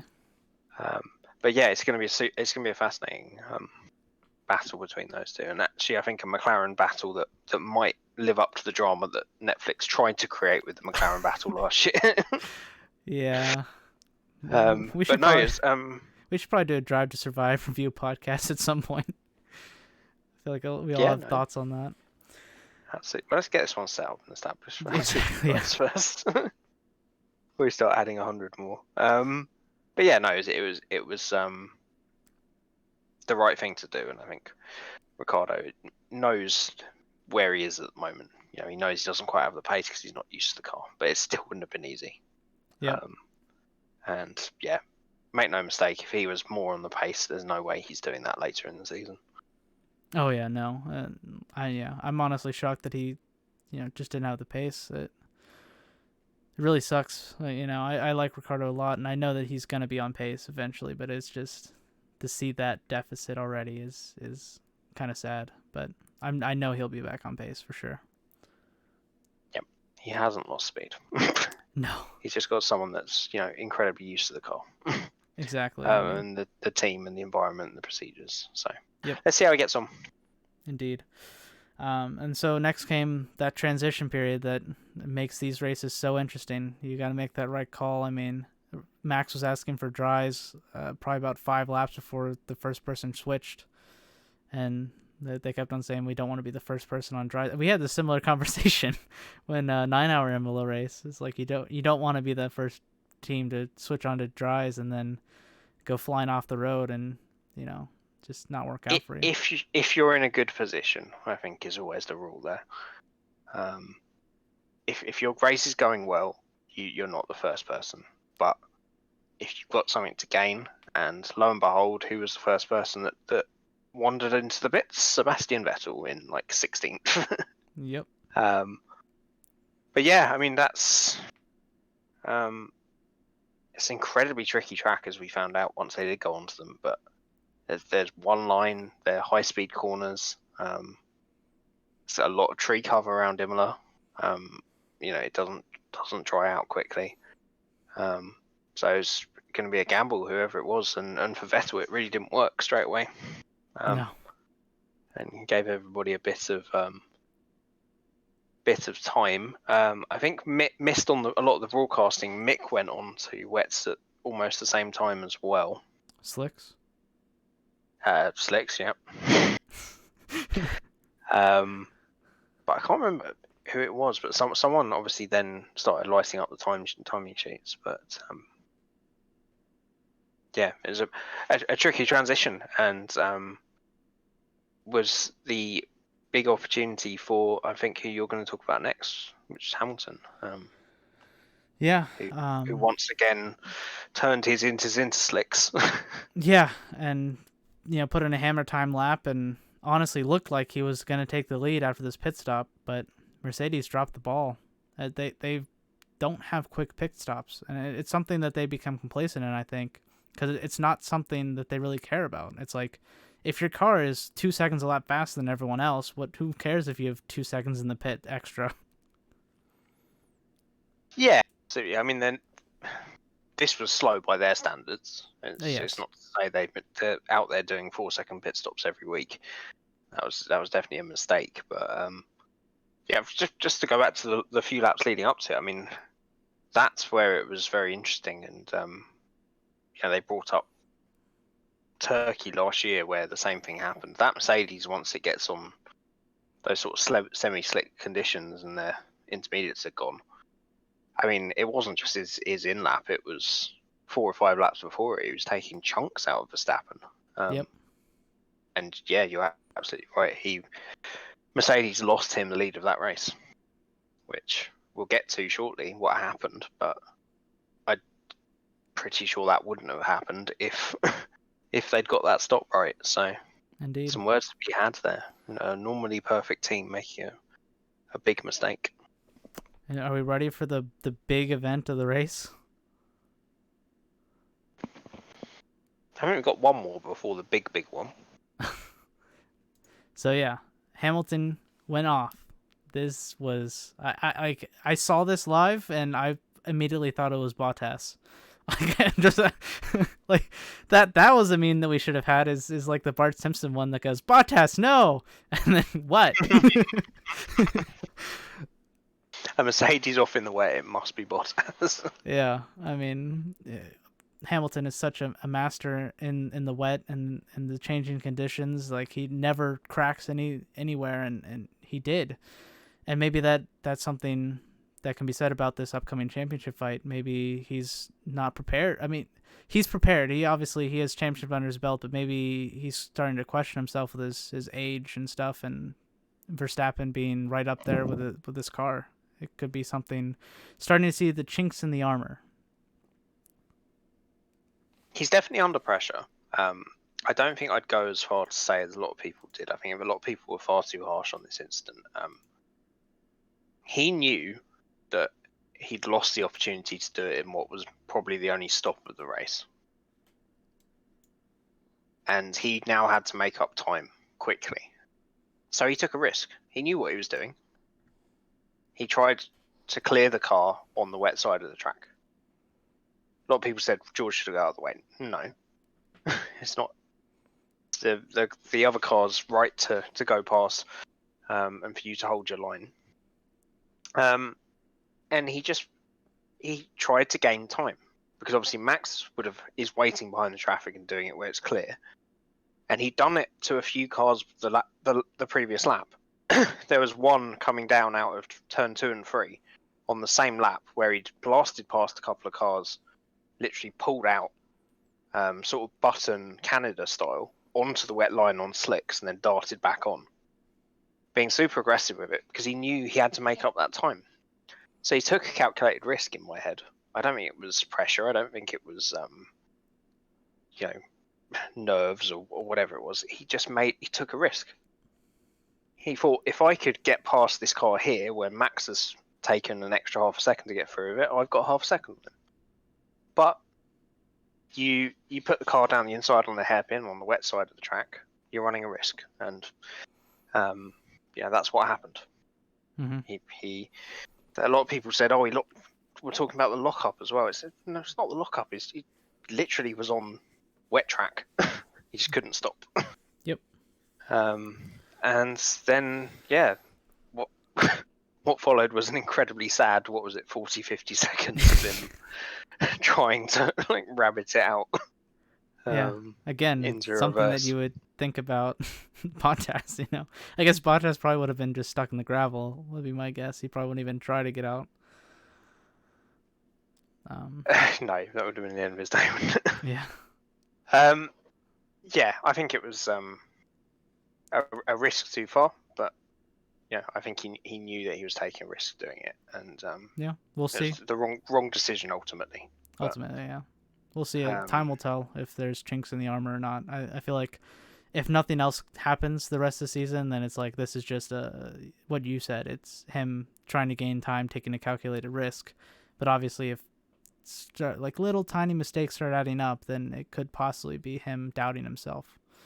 Because I mean, even like the great Michael Schumacher, every season that he got in that car, he had to do a test to make sure that he still had it. Is like he had that self-doubt, even though he was a 4-time, 5-time, 6-time, 7-time champion getting into that car. No, you're quite right, and Lewis has talked about that before, in terms of he never quite knows as he goes into each season. This is without a doubt the biggest test he's had in recent years. So yeah, there will be that doubt, I think. But I think this was just a risk, and you've got to put it together with the frustration of he would have known. Mercedes would have kept him up to date on that in lap every sector, and he would have known that he would have done enough to come out alongside, if not ahead of Max, and the team made the mistake with the pit stop. Yep. So he would have been quite angry from that as well. That's true, yeah. So pushing to try and make up that time. And it's so easy to do. So at the end of the day, it's a mistake. It's his mistake, but I don't think it needs to be blown out of proportion. But it definitely puts more pressure on him now.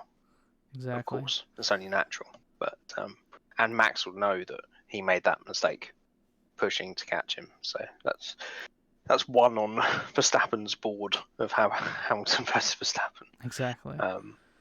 But no, great that these. It's just great to see these two guys pushing. Oh yeah. It's one thing I don't like is people just open up at these guys and immediately it must be something they've done wrong or a mistake or they're past it or whatever the criticism leveled at them. These guys are absolutely pushing because they're pushing each other. And they're taking these risks, and we've just got to be happy that we've got this battle. Oh yeah, I'm so happy for this season. We've had 2 races of controversial, like exciting moments between the pair of them. I genuinely think we could have another 19 of them, or however many it is. I so hope so. Like if these 2 races, like in like a month from now or 2 months from now, we could be looking back and being like, can you believe that boring race at Bahrain? You know, like.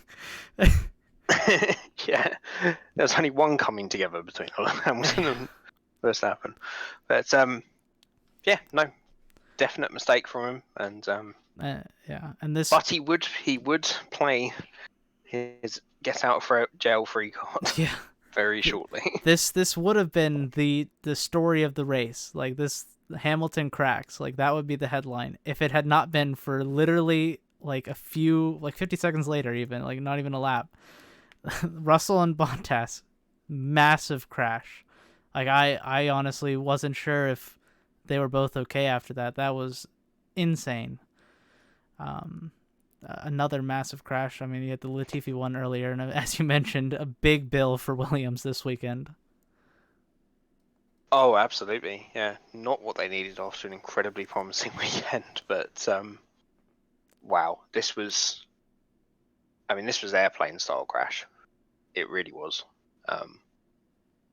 They got quite fortunate. Well, not quite fortunate, but that first impact from Bottas was massive. And then obviously the second one wasn't too bad because they got across. But again, it's got to be pointed out before we go anymore. Great work from the Halo. Yes. Before we get into whose fault was who, you know that car was going straight into the side of that cockpit, and you can see, I think, from the picture you put on there, but there's definitely pictures afterwards of some big impacts on that Halo that could have gone anywhere. But very, very, very scary crash. Yes. Absolutely. And it reminds you, it's very easy to forget, isn't it, when you're watching these cars, what kind of speeds they're doing. Because you're watching, 2 hours of it and get used to them doing it. When they come to a stop like that, or two cars make instant at absolute top speed, it's incredible the forces that go through the cars, and again, just top marks for the safety crews and all the work done that they both survived it. But I know what everyone wants to know, so I mean, do you want to go first? I feel like I have the opinion that no one has. I'd be shocked if we have the same opinion. I obviously, first off, I think it is a racing incident. I feel like that is the general rule, but I feel like Bottas was more at fault. Like he definitely moved over. Russell had that run. He didn't have any time to react to that, and like he left him the smallest gap, and it's very dangerous to do such a move like that. It's almost reminiscent of Baku, 2018 with the Red Bulls. That was a little bit less of a late move, I think. Maybe it was even later. I don't know. But it's a full speed. Like they were hitting that pit limiter, or not pit limiter, throttle limiter. What? Rev limiter. Rev limiter. Yeah. So that was a max speed incident, and like a lot of people don't respect how like you're going so quickly that you need to react to things before they happen in racing. It's something that a lot of people don't understand, because whenever you see replays, you see slowdowns and stuff, and it just doesn't do justice of how quickly they're going. Like the cameras just don't do it justice. So like there's not much that George Russell could have done to avoid that. I mean, obviously like hit the brake, But I mean, he's a racing driver. He's not paid to hit the brake, trying to do an overtake, especially Yeah, for. and that's what you're saying, isn't it? Essentially, you with that reaction time, you cannot get out of that situation once that starts happening. Yeah. Agreed. Okay, so you're putting the blame a little bit more on Bottas. Yes. Because I feel we can't sit on the fence as racing. I agree with you. I think it's generally a racing incident. But no one wants us to. No one's watching for us to sit on the fence here, isn't it? Everyone loves to come down one side or the other. Yes. Well, you say it's unpopular, but I tend to agree with you. Okay. It seems like everyone's coming out against Russell. He, as we'll get onto, he didn't do himself any favors afterwards to win himself any fans. It was a super aggressive move from Russell. He would know that the wet side of the track is out there, so you would argue, why are you even trying that? Knowing that there's only one line.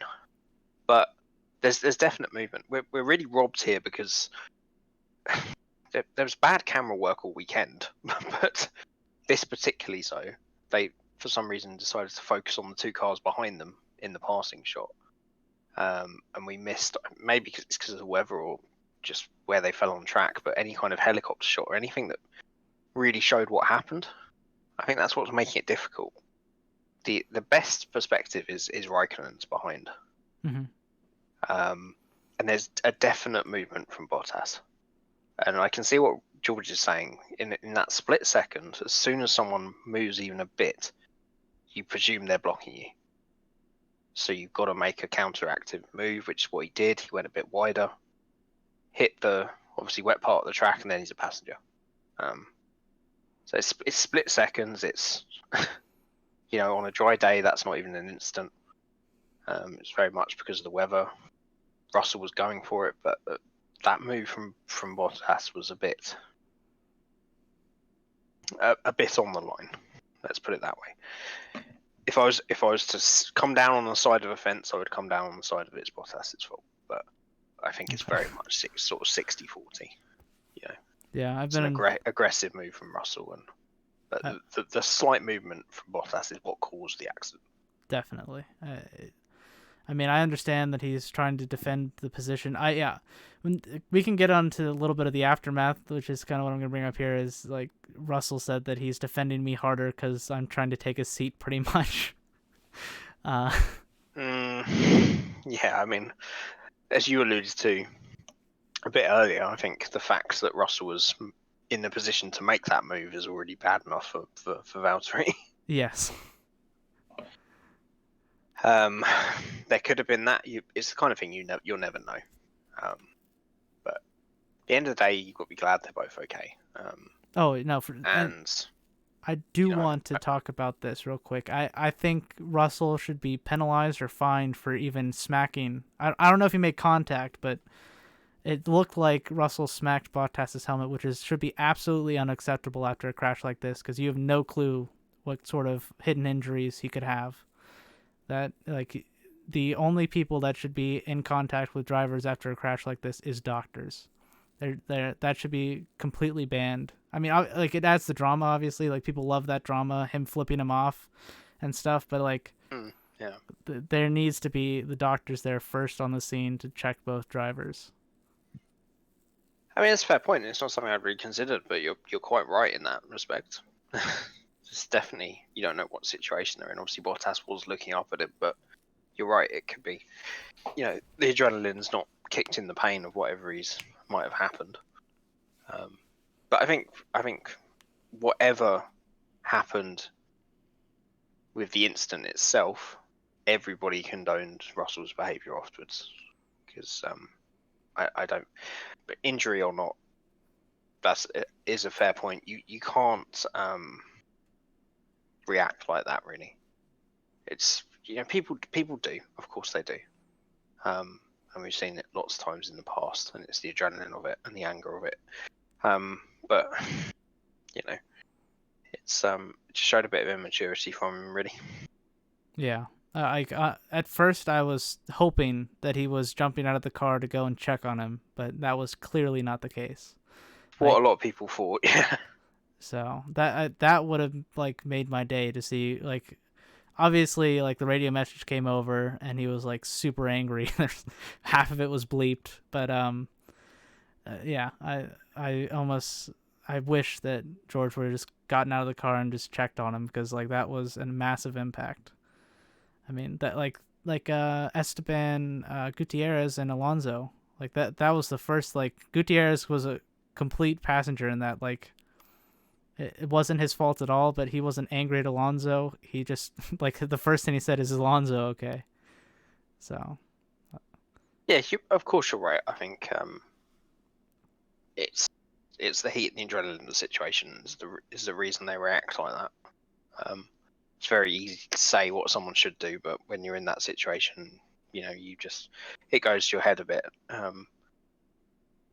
And it was nice to see the statement from Russell. I think it was today, just apologising for the way he behaved. oh yeah, I think he understands it was the wrong way to react to it, but it's only natural. I think we could all sit here and say that, but if the same thing happened to us, I think it would be very likely that most of us would react in the same way. yeah. I mean, in the heat at the moment. yeah. But even... yeah, I mean, it's going to be some. If Bottas thought that the rumours and speculation about his seat being taken by George was going to go away, it's only going to get worse now. Yes, for sure. And another thing I want to bring up before we move on from this is Toto Wolff's comments. I think they're completely wrong. Like, I don't think he should have said anything. I mean, obviously, I understand why he chose Bottas' side. I mean, he is his actual driver, not just a junior. But, like... This the Clio Cup comments. Huh? It's the Clio Cup comments. Yes. He didn't necessarily come down the side of George. He was just asked about George specifically.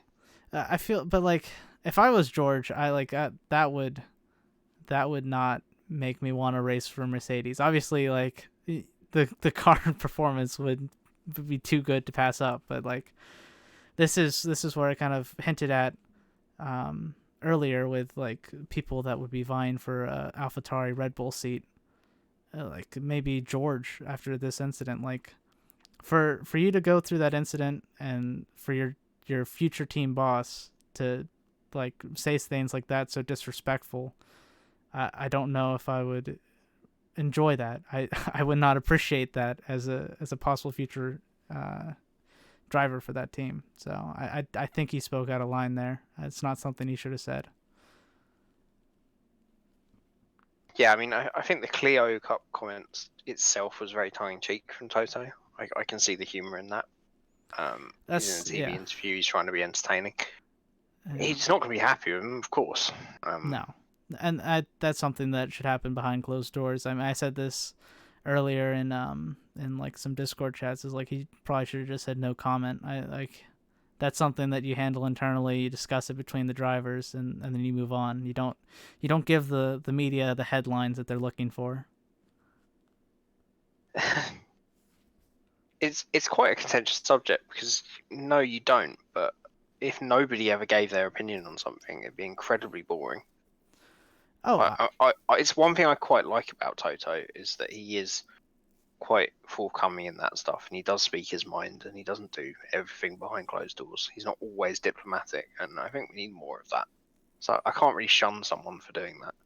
I mean, as a fan, I appreciate it. And there is something to be said about publicly making that comment as well, because that will make George realise that the fact that Toto's felt the need to say that in an interview in a public situation shows that he's really got to think and be on his toes in terms of making those kind of decisions. Yeah. So, yes, it's tricky. It adds to the drama. I'm just glad I'm not. Netflix is loving it. Oh God, absolutely. Can you imagine? It's gonna be. Yeah. After massive brawl between Russell and Bottas, Toto Wolff sends Russell to drive in Clio Cups. But I feel like it'd be hilarious if they actually at the end of the season they just they send George out in a Clio Cup, just like as a test. I feel like that would be the way to resolve it, tongue in cheek. Yeah, fair point. Well, that's got to be a bit more embarrassing than that, to be fair. Well, like George Russell like would laugh about it too. It wouldn't be like you just discuss it with him, just like let's do this funny like media day or something. Yeah, fair point. But yeah, I mean, I think the overarching thing to take away from it is even if the majority of people have come down on the side of it being Russell's fault, which I think generally they have, and Toto's made that comment, I think George has come out of it better. Because it's not the fact of the incident. I think when all the dust settles, it's the fact that he was in a position on pace to overtake Bottas. Yeah. At the end of the day, that's the thing, isn't it? Yeah. Bottas shouldn't have been there because he should have been half a lap up the road in that car. So exactly, not a good weekend for him. Yeah, it's it goes back to our broken record of you can't slouch anymore. The midfield's right there. Exactly, and when he has a bad weekend now, it's really gonna show him up, and he's clearly a guy there that's ready to step in that seat. In the very rare position of actually having been in that seat. So, well, not that seat, but yeah, you know what I mean. I've been in that car and beaten that driver technically. Yeah. So yeah, it was look, it was the drama just kept coming in this race, and of course this caused the start of some more. Indeed, and yeah, so the red flag came out. Hamilton, of course, gets his lucky dog, gets waved around, gets back on the lead lap. I'm glad that they did that. Is that an actual rule? I feel like that has to be for them to do that, but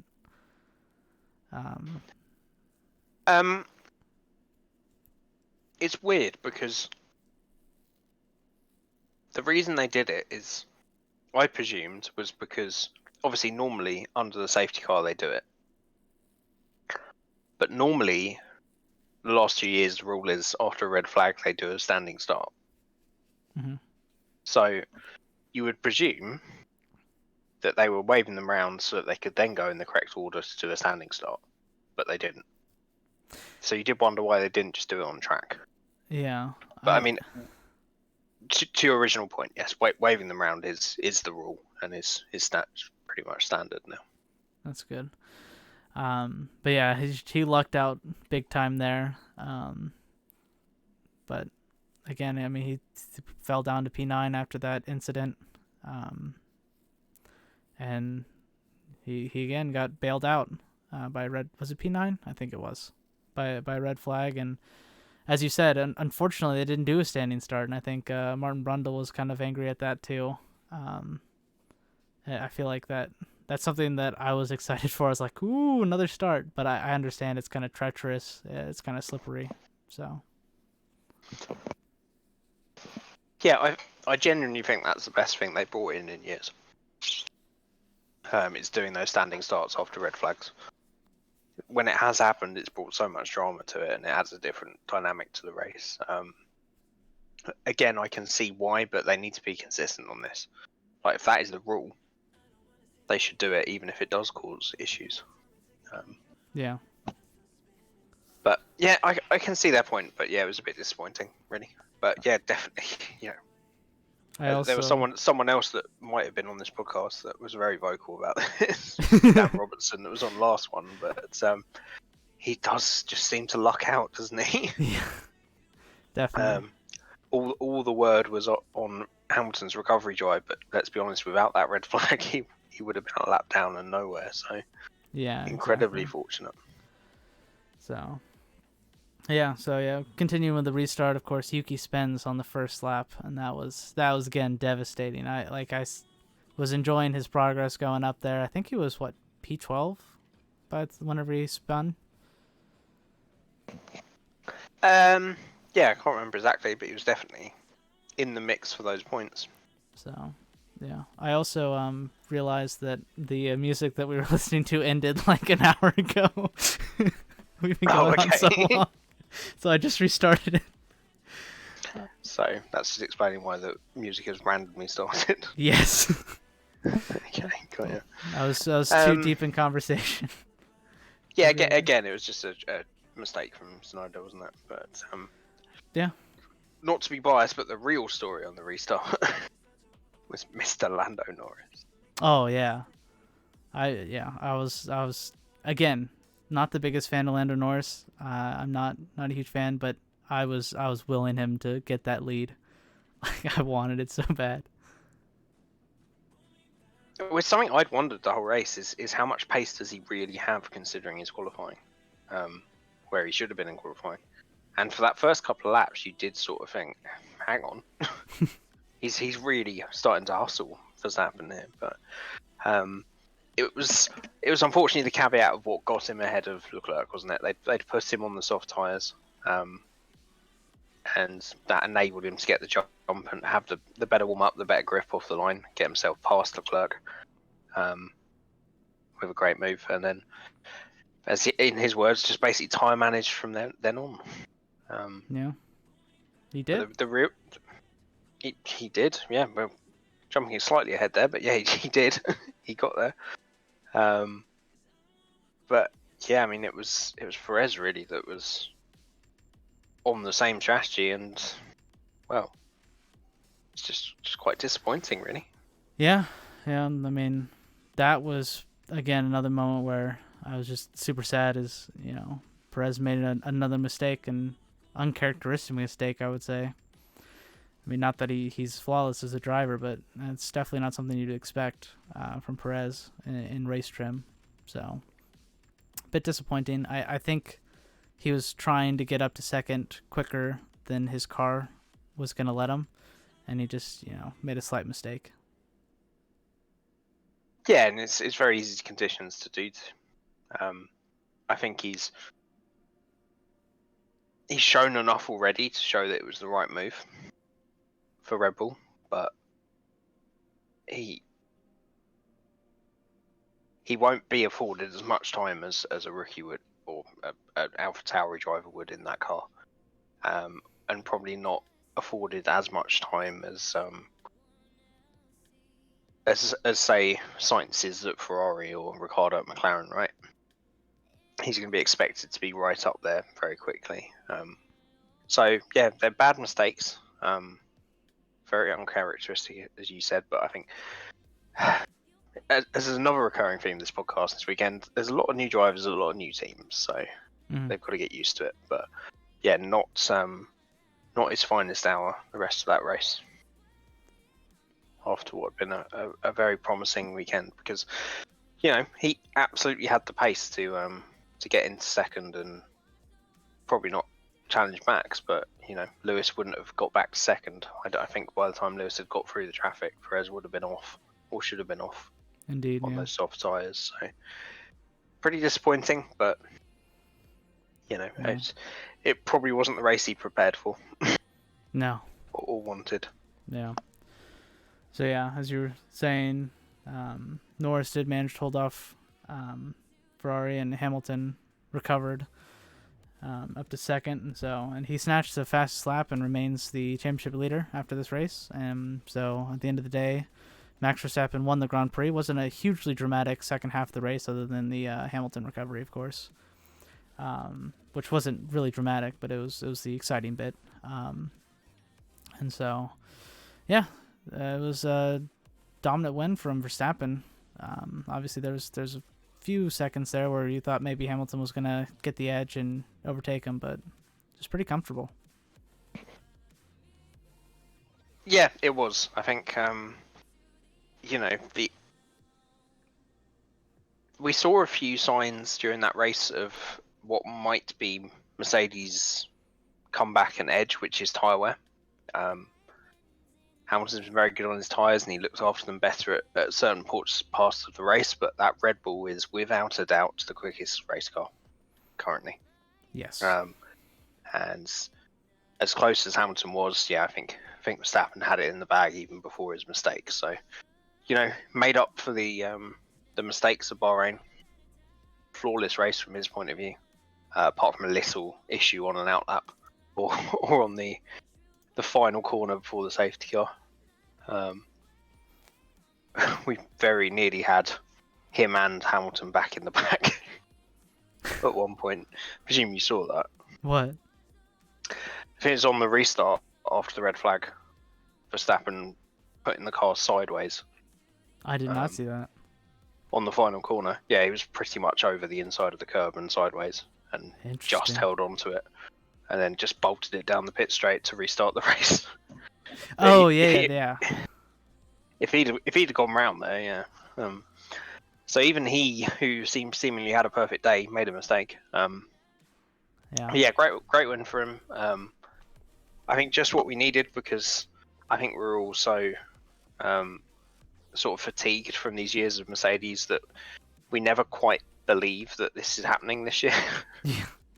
I think there's a small part of us that goes, yeah, I think Mercedes are still on top still, they'll pull it back. But it was good to see that verification of Red Bull won that race on pace. They had the pace all weekend, and made up for his mistakes. But as you say, Hamilton, fastest lap, still leads. So it's definitely game on.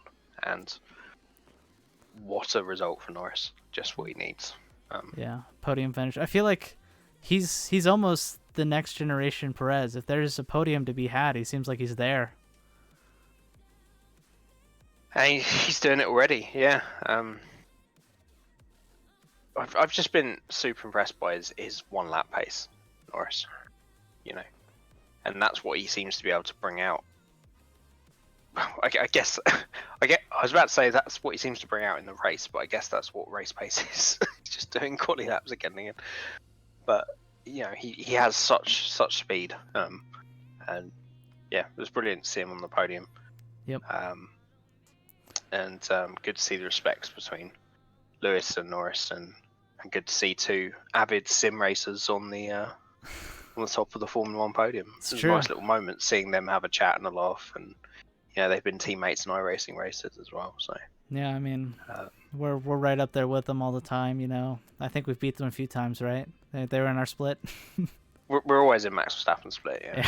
Yeah, absolutely. But yeah, no, great to see, great podium.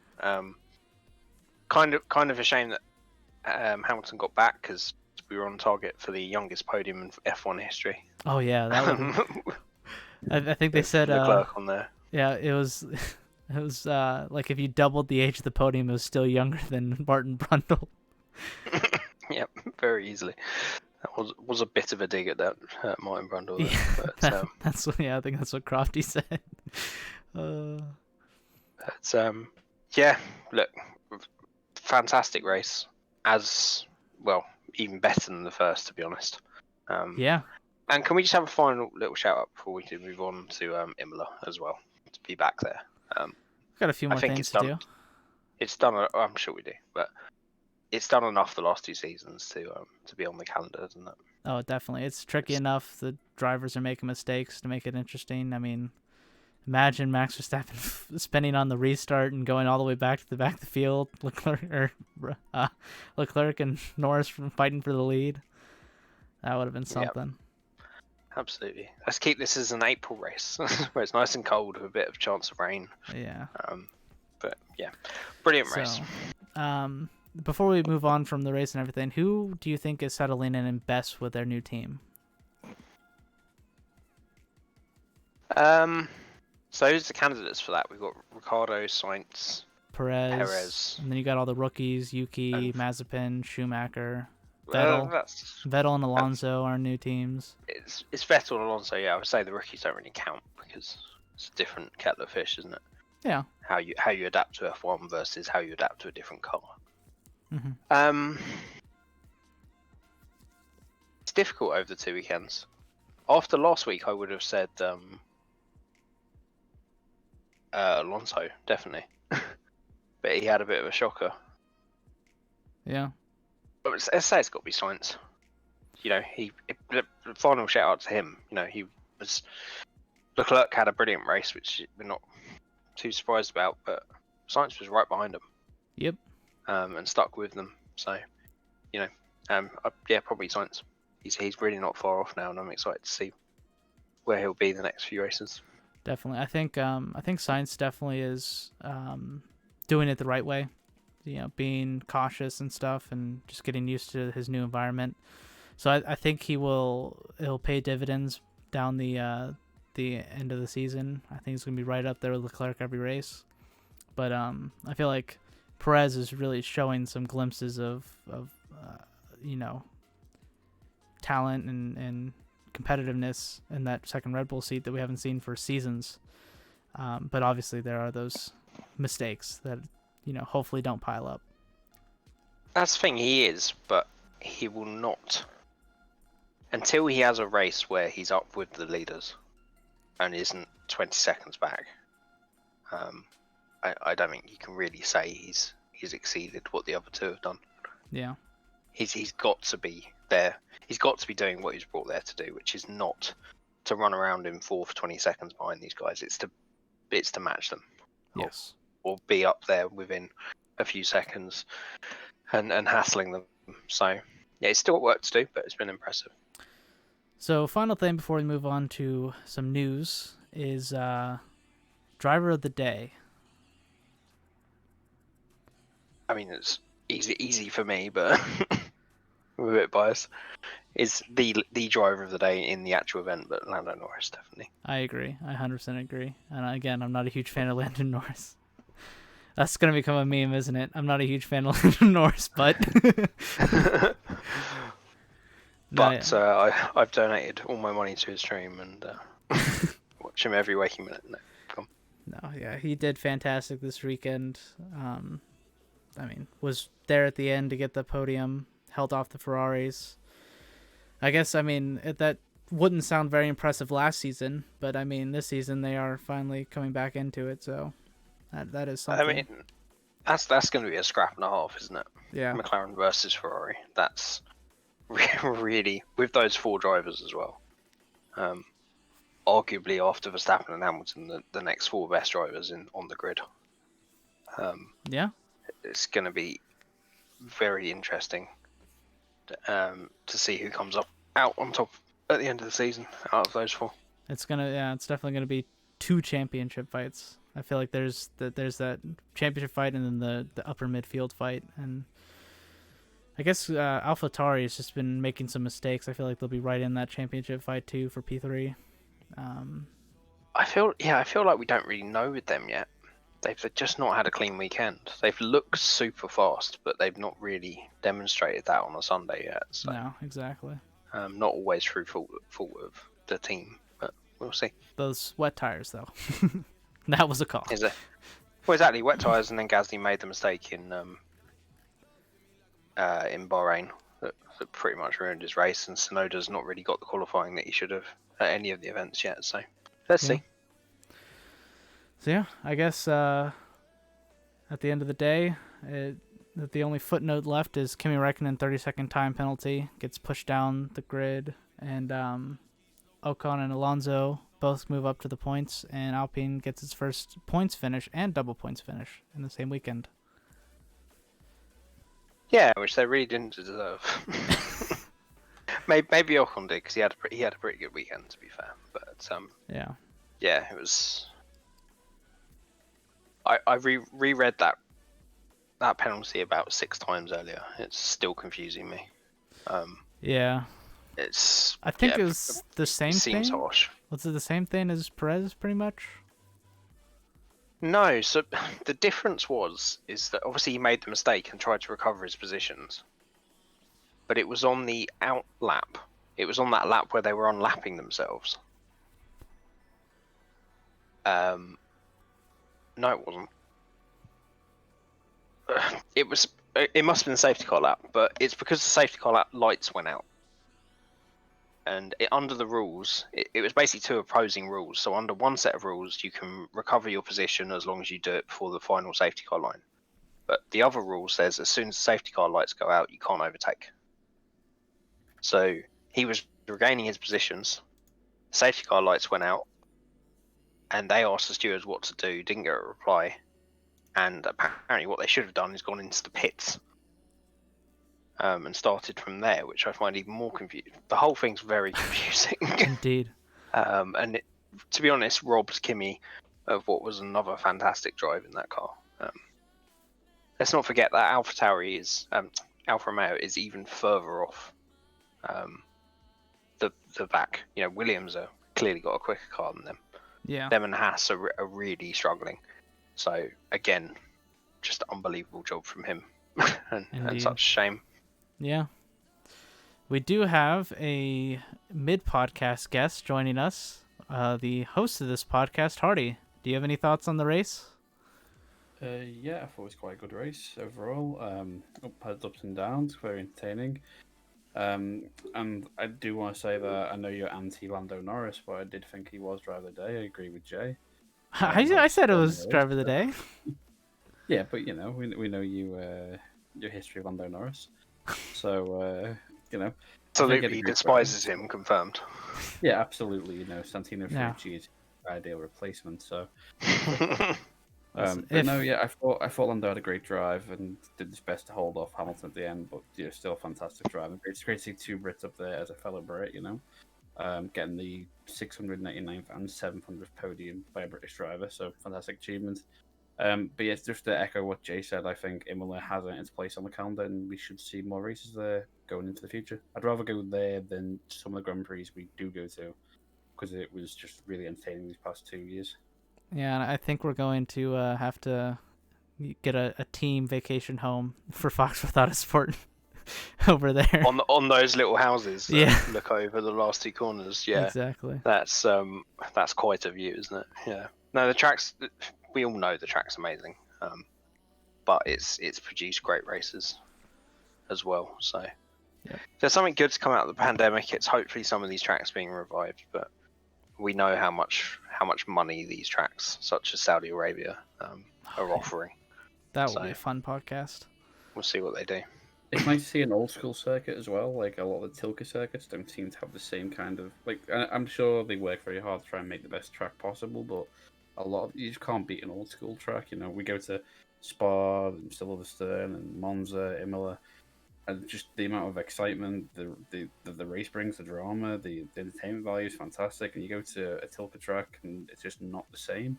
So I actually prefer a lot of these old school tracks. It just seems to be so much better entertainment for the viewer. The drivers love it, and it'd be nice to see it more regularly on the grid. I'd be gutted if Imola wasn't there next year. Completely agree. Yeah. I have a sad feeling it won't be, just because the way it is. But yeah, absolutely agree. The layout of the track is just it's got character, isn't it? As well, that's the thing. Speaking Every corner has a story. You guys have done the perfect transition for our next section, which is news, and the biggest news is an F1 Grand Prix in Miami. So, whenever that pops up on the stream, you guys can take a look at the proposed track. I don't know if you've seen it yet.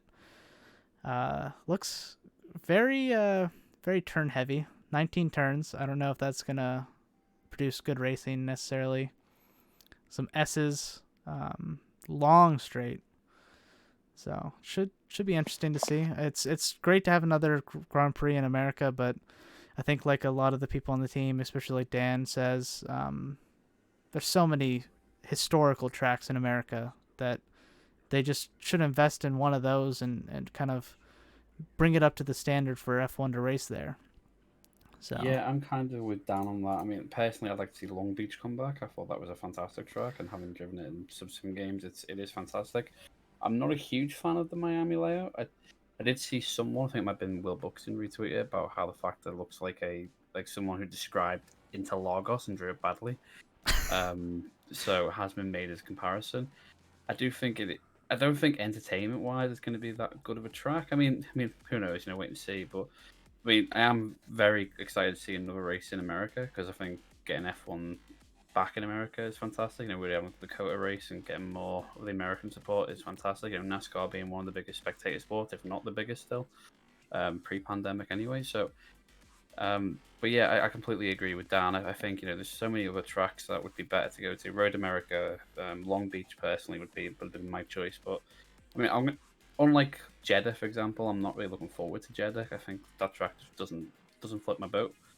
I'm willing to give Miami a chance just to see what it can do. I was happy to give Vietnam a chance if we ended up going there. So, but the track itself the question then becomes: do we then have 24 races, and are we going to head for a future of 30 races or something ridiculous like that? Because how many races is too many races in a season for the drivers and teams? But it is something new and something cool to look forward to, and I'm just willing to give it a chance.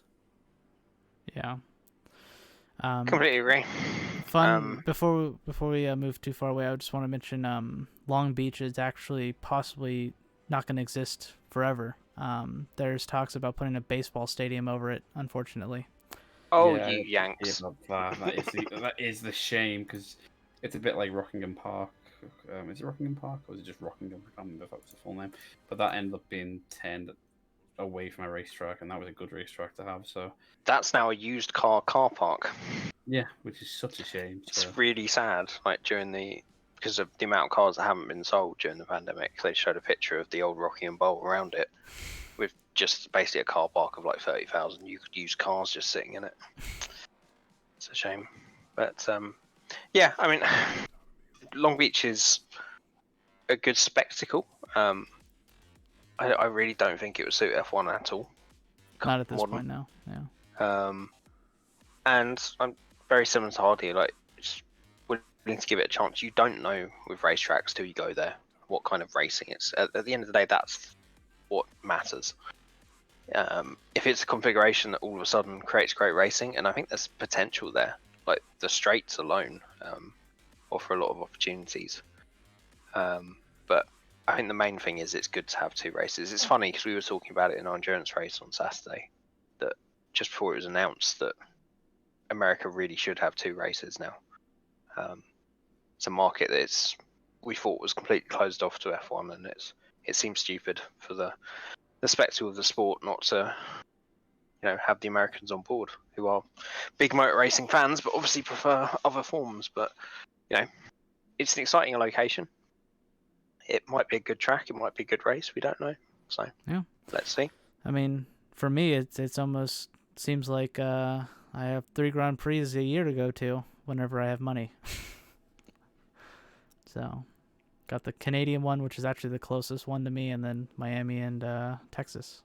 There is rumours about the Canadian Grand Prix being cancelled and might not be able to survive, which is upsetting me massively because it's still my dream to go to the Canadian Grand Prix. It's my I was going to say, Canadian Grand Prix sounds like the ultimate meet-up for us. I would love to go to the Canadian Grand Prix if I had the money and could get a passport as well. That'd be cool to go. After COVID, so. And if that goes off the track list and ends up going, I will be absolutely heartbroken. Yeah, it is a fantastic track. I mean, it doesn't necessarily look like it would produce great racing, but it always does. Well, except for that one year, but we don't talk about 2019. Yeah, it's and we don't talk about 2011 either. So. Oh no, yeah, it was Snorefest, that one. Oh yeah, absolutely. If you're a Hamilton fan like me, don't talk about it. So, gonna move on to our final section, which is just everything else, unless there's any more news that anyone knows about. Not really. Yeah, it wasn't too news heavy. So, moving on. Then. The other news, if you haven't talked about it, is the possible lawsuit from Aston Martin about the rules. Oh yeah, we mentioned that. Did you mention that? Okay, sweet. Not the lawsuit, but they're complaining about it. They're protesting. What is that doing on the screen? Ooh, that's not a Formula 1. I'm leaving. So I just wanted to give a quick mention. Roman Grosjean did make his debut in IndyCar this weekend as a Formula 1 outcast. He's not an F1 driver anymore. Don't care. I just said F1 outcast. And we could spend the next 30 hours going over ex F1 drivers that also took part in motorsport races. This is a Formula 1 podcast. It's a good story. I mean, last time we saw him was in a fiery crash. I just thought it was fun to bring up, and I don't know if everyone follows IndyCar that follows F1. And I just No, wanted to, most don't, because yeah. F1's just better. Jeez. But yeah, no, he qualified P7 and finished in the top 10, P10. So he did a good job this weekend. So I just wanted to give a shout out to him, and glad that he's back in a racing car again. It's good to see. He looks good. Watching, you know. What? Sorry, I think I talk over you, Hardy. Second. So Roman Griffin, you're out there watching this podcast. We're giving you a nice shout out. Well done. So. He did a decent job, to be fair. It was a good race. I did actually watch it, but yeah, it's good to see him back, isn't it? So before we get to memes, which is why Hardy, the only reason why Hardy is still up at this time, is we're gonna just go over real quick the F1 fantasy lineup here. So we've been running an F1 fantasy league, and so we got Mike Manns up at the top. Mario jumps up 7 places. Jay, how do you feel about being in P3? Good. That's good. You know, I picked the boys, and they're coming good for me. Yeah. Still got your Mega Driver to use. Still got the Mega Driver in hand. Yeah, absolutely. So yeah, looking good. I'm sure I'll find a great way to cock it up from here. Yep, and then we got Colin Hartman, which falls down. He falls down 2 spots. Bacon falls down 4 spots. He's already used his Mega Driver. Dan stays solid in P6. Kagan goes above me into P7. I fall to P8. Danger Car, he goes down 6 spaces. And then we got Hardy, Maku, and Kaiser, the defender, remaining at the bottom of the list. How do you feel about? You know, I don't. But I just don't change my team. I leave it for the entire season, like I did the last 2 years I've done it. I just pick a team and I go, do you know what? That's the best I think over the entire season. I just leave it. So yep, I'm hoping that I'll close the gap up, and hopefully, you know, I'll catch up to Jamie at some point. I imagine you had Hamilton in your team, and Mercedes. Yeah, I mean, you should have seen it when he crashed, and my reaction did contain. You know, if you had a bleep machine, it would have been broke, because not swearing and that. I mean, if you've seen Toto Wolff punch a desk, you've never seen me kick a desk as hard as I have in my life. How's your foot? My foot, but fine now, but it could have been broke. It's good to know. So yeah, so we're doing this the whole season. I don't know if Hardy feels like mentioning this, but I just wanted to give a shout out to the people in the Discord that are participating in this. There's no announced prize yet. I'm still working on that, but I want to do a prize. Maybe we'll just get a vote and see what people want as a prize. But yeah, if it's down to me, I would say that the prize should be some Foxworth nudes, but you know, I know we can't, unfortunately. Nobody wants that. Nobody. I don't even want that. But yeah, so if you want to get involved in this, feel free to join our Discord. I believe the link is right below the stream.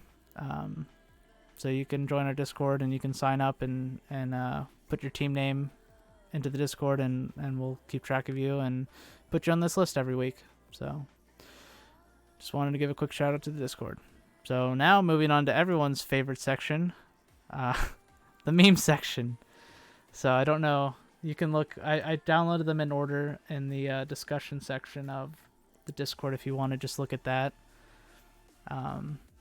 Because otherwise you'll have to wait until the stream pops up like 3 seconds later.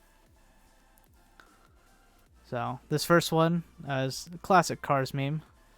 Leclerc and Gasly going on the track, and then Sergio Perez overtaking after going through the gravel. I must have missed that.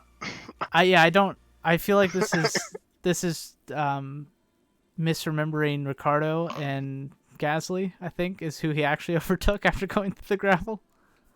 Oh, okay. So I'm not 100% sure. I feel like you should run this one. I mean, Hardy, you gathered these memes. Yeah, I mean, I gathered them. But yeah, I just thought, if it's the right order that you've got them in, it starts from like my least favorite to the absolute best. But yeah, I just thought it was really funny the way he did just go off the track. I went, nope, I'm just going to pass you both anyway. And I can't believe the team didn't say, Perez, you can't do that on the safety car. And even if they did, I think he's still ignoring them. So, I mean, I give it a 4. Yeah, I'll give it 4 Bonos, because that's what we did last time with Bonos. So Bonos. I'll give it 2 Bonos. It's definitely Not whoever made this their best work, I hope. Sure, 4 bonos. All right, that's an average of like 3-something bonos. So moving on to this lovely Harry Potter meme. So very very timely meme. But this is obviously near the end of the race whenever Lando's trying to hold on to P2. And yeah, I'd be scared too. I think Yeah. everyone was. Yeah, I just love this one a bit more, so I was prepared to give it 6 bonos. 6 bonos. I like Harry Potter. I'll give it 5 bonos. Yeah, solid 5 bonos. That's That's 5 Yeah, 5 point something. that's just standard meme, middle of the run. Yeah. Moving on to a little bit more complex, a Star Wars meme. So that gets bonus points in my my book. Or even if it's rubbish. Execute I Order mean- 66. Yes, my lord. Oh, I it's mean, not I rubbish. see Okay. I see Fox is also a fellow man of culture because Star Wars is fantastic, apart from the Clone Wars. But What, huh? yeah, apart from the Clone Wars animated series, I don't really follow that bit. But the All right, films are well, fantastic. it was nice having you Um, host this podcast, but I gotta kick you from the. Okay, fine. That's the But no, line, isn't it? But you know, I'll give that a 6 as well. I just thought that was just hilariously timed. You know, the fact that Hamilton makes a mistake and then Russell gives a red flag. Yeah, okay. So I get 6 bonos from me. I'll give it a solid 7 bonos, that one. I like that. I'll give it 7 bonos for the meme and +1 for Star Wars, so 8 bonos. All right, moving on. This is the meme that I don't want to show. Mario says, I heard Star Wars, instant love, 10 bonos. So I am reluctantly showing this meme because Hardy is technically still the host of this podcast, and he's requested to show This this. is the only meme I have made myself, so because it did genuinely nearly happen. Oh dear, here we go. I'm do not want to show this on stream. I think it's a little bit too far. I appreciate the meaning of it. I understand that you're You Distraught. realize you realize it is on stream, don't you? yes. Oh, okay. Again, Hardy is the host of this stream. It's up to him. He asked for it to be shown. So Sorry, I've got you. I heard you say Okay, I don't want to show this in it. I am going to give this 11 bonos because that is genuinely how I felt. Man, I was like, no, Lewis, no, and just I was heartbroken. So yeah. for the meme content, that's up there. Okay, I thought this was out of 10, but sure, 11 bonos. Jay? I mean, I'll give it a solid 7 bonos. It's funny, but it's quite, yeah, quite something. Yeah, I'll give it a 7 bonos for the comedy and a disqualification for being too far. So that's how I feel about it. Moving on. This is another meme that I don't know. Is this real? Is this a real photo? That is a real photo, but obviously not the real caption. Yes. Yeah. But when he walked out, that was the first thing I noticed as well. When he Yeah, walked out, same. I was like, wait, what? So that gets an 8 bonos. Actually, that gets a 9 bonos actually. I personally like. It's a bold choice to make your racing suits white, just in general. I'll give it like 4 bonos. It's not too creative, but it's decent. Yeah, I'd give it a solid 6 because it's funny and it's what everybody noticed straight away. I'm sure, but I did not see it. It's also not really a meme. It's just like an observation. So. But it's just still funny. So that's a good. solid 6. All right, and the final meme of the day. This one, I'll let you guys see this. This is a good one.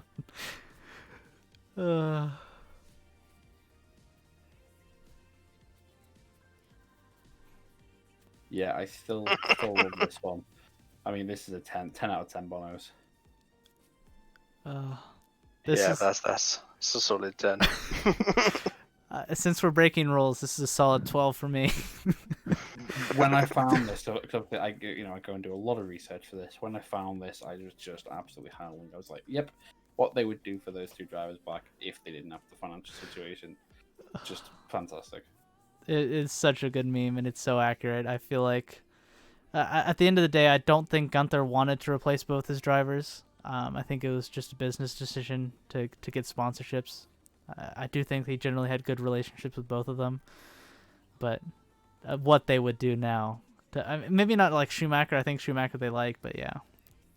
Yeah, Schumacher, they've got someone who they know they can develop, but the other one is someone I think they are just there for the money. I don't see the long-term goal or potential of developing in Mazepin. So, yeah, I mean, he'll develop a bit, but I don't see him as world champion potential. No, I mean, if we're going into the actual situation again, it's born out of necessity, isn't it? yeah. They absolutely knew that this year was a write-off, and 2021 is what they're aiming for. If that doesn't work, then they won't be in the sport much longer. So why not have a year that's pretty much funded in a year you're not developing? Yeah, and if Haas pull out, and concentrate, it will become Mazepin F1, so, or your Alkali F1 team or something like that. So Yeah, that is the rumor, is that Haas is selling to Mazepin's father. oh, good, some more father-son teams. Yeah. So I think Gene Haas didn't want to, or didn't realize how hard it was going to be to become competitive. I definitely think if 2022 they aren't up in like top 5 on like a couple occasions, I think he's probably just gonna stick to NASCAR. Maybe go to like IndyCar or something. I don't think it's been the venture that he was hoping for. yeah, exactly. But I mean, if it's gonna be another father and son team, then hopefully 2025 we'll see Foxworth Autosport as an F1 team run by Fox and his dad. So we'll get Fox in the car. I was like, I don't have a son yet. What do you mean? I was like, do you know something I don't? Well, I am a mystic man, according to Rage, so maybe I do. Yeah, your unknown son will be 16 in 2025. Yeah, so it's very concerned. 2025, what I'll be. What? Well, I mean, you could adopt Jay, and Jay could go in the car. It's true. Yeah. Do you want an F1 drive by being my adoptive son, Jay? How badly do you want to drive, Jay? I mean, my back would give up within a lap, and my neck and my body. You've got 5 years practice, so get into shape and you'll be fine. It's not like America where you can be like, oh, That's far too much effort. I'm 45. I'm gonna get into NASCAR this weekend as a rookie. I was gonna say, a good option. I feel like if you, stick the teams to being created in America, and then we will actually join and be the youngest people on the grid. Yeah, Some of those championships. Oh yeah, I mean honestly, the realistic, unrealistic dream is to run an IndyCar team. So, but again, that's still so far out of the reach. Like I mean, the most realistic dream is British GT, and that's still so far away. I mean, I guess you could write an email to Haas and be like, "Hey, we're American, can we sponsor your car for a little bit? I'm sure they'll take any kind of money you've got, $10, and they'll be happy." It's true, yeah. I'll pay for one front wing. There we go. Where have you put the sponsor? It's on the bottom side of the floor. It's inside the sidepod. Well, I mean, Mazepin crashes enough, he'll probably get some good airtime. Exactly. Yeah, true. especially the slow-mo cameras, There's a fox inside this car. I'd get all twitch.tv/Foxworth Autosport. We need to go find out. Indeed. So, I think that's about it for the podcast this week. The music has stopped again, so maybe that's our cue. Any final thoughts from you two? No, just thanks for having me. Yeah. It's been fun. Thanks for letting me. Thanks for letting me host your podcast, Hardy. It was a fun time. Thanks for covering. It was touch and go if I'd be able to be here. I didn't think I'd be able to recover as much as I have. So, normal service will resume in a couple of weeks' time, and I'm sure I'll be able to get you both back. Hopefully for that, and hopefully we'll have a few more guests, and obviously there'll be more memes. But final thought, I guess, is thank God it was a really good race, and I am really, really looking forward to Portimao, and hopefully the battle of Hamilton Verstappen carries on for the rest of the season. And obviously being a Hamilton fan, I want Hamilton to win, but for the sake of the sport, I want to see a really good, clean, fair battle throughout the rest of the season. Yeah, same here. I think we're gonna get what we want. Don't worry. Any predictions for Portimao? We're gonna get Jensen Button back. We can't always have what we want, but no predictions. I just don't. I just want to sit back and enjoy this season, man. Any predictions from the one Portuguese person watching this, Mario? I don't know if he's actively listening right now. What's the weather gonna be? What's the weather gonna be? It's probably gonna be nice and sunny. How close is are you from the track, Mario? You want to be our weather operator? Look outside. What is it? A weather operator. What, he controls the weather? Yeah. Okay. What weather forecaster? What weather stick head out of windower? I don't know. What I will say. Weather stick head out of window. So what, you put your head on a stick and then out the window? I don't know. English is my second language, okay? Apparently so. You're American. Can I just say, final thought as well? Do you agree that you think that Bottas needs to perform well in Portimao? Otherwise, he's staring down the possible problem in his career.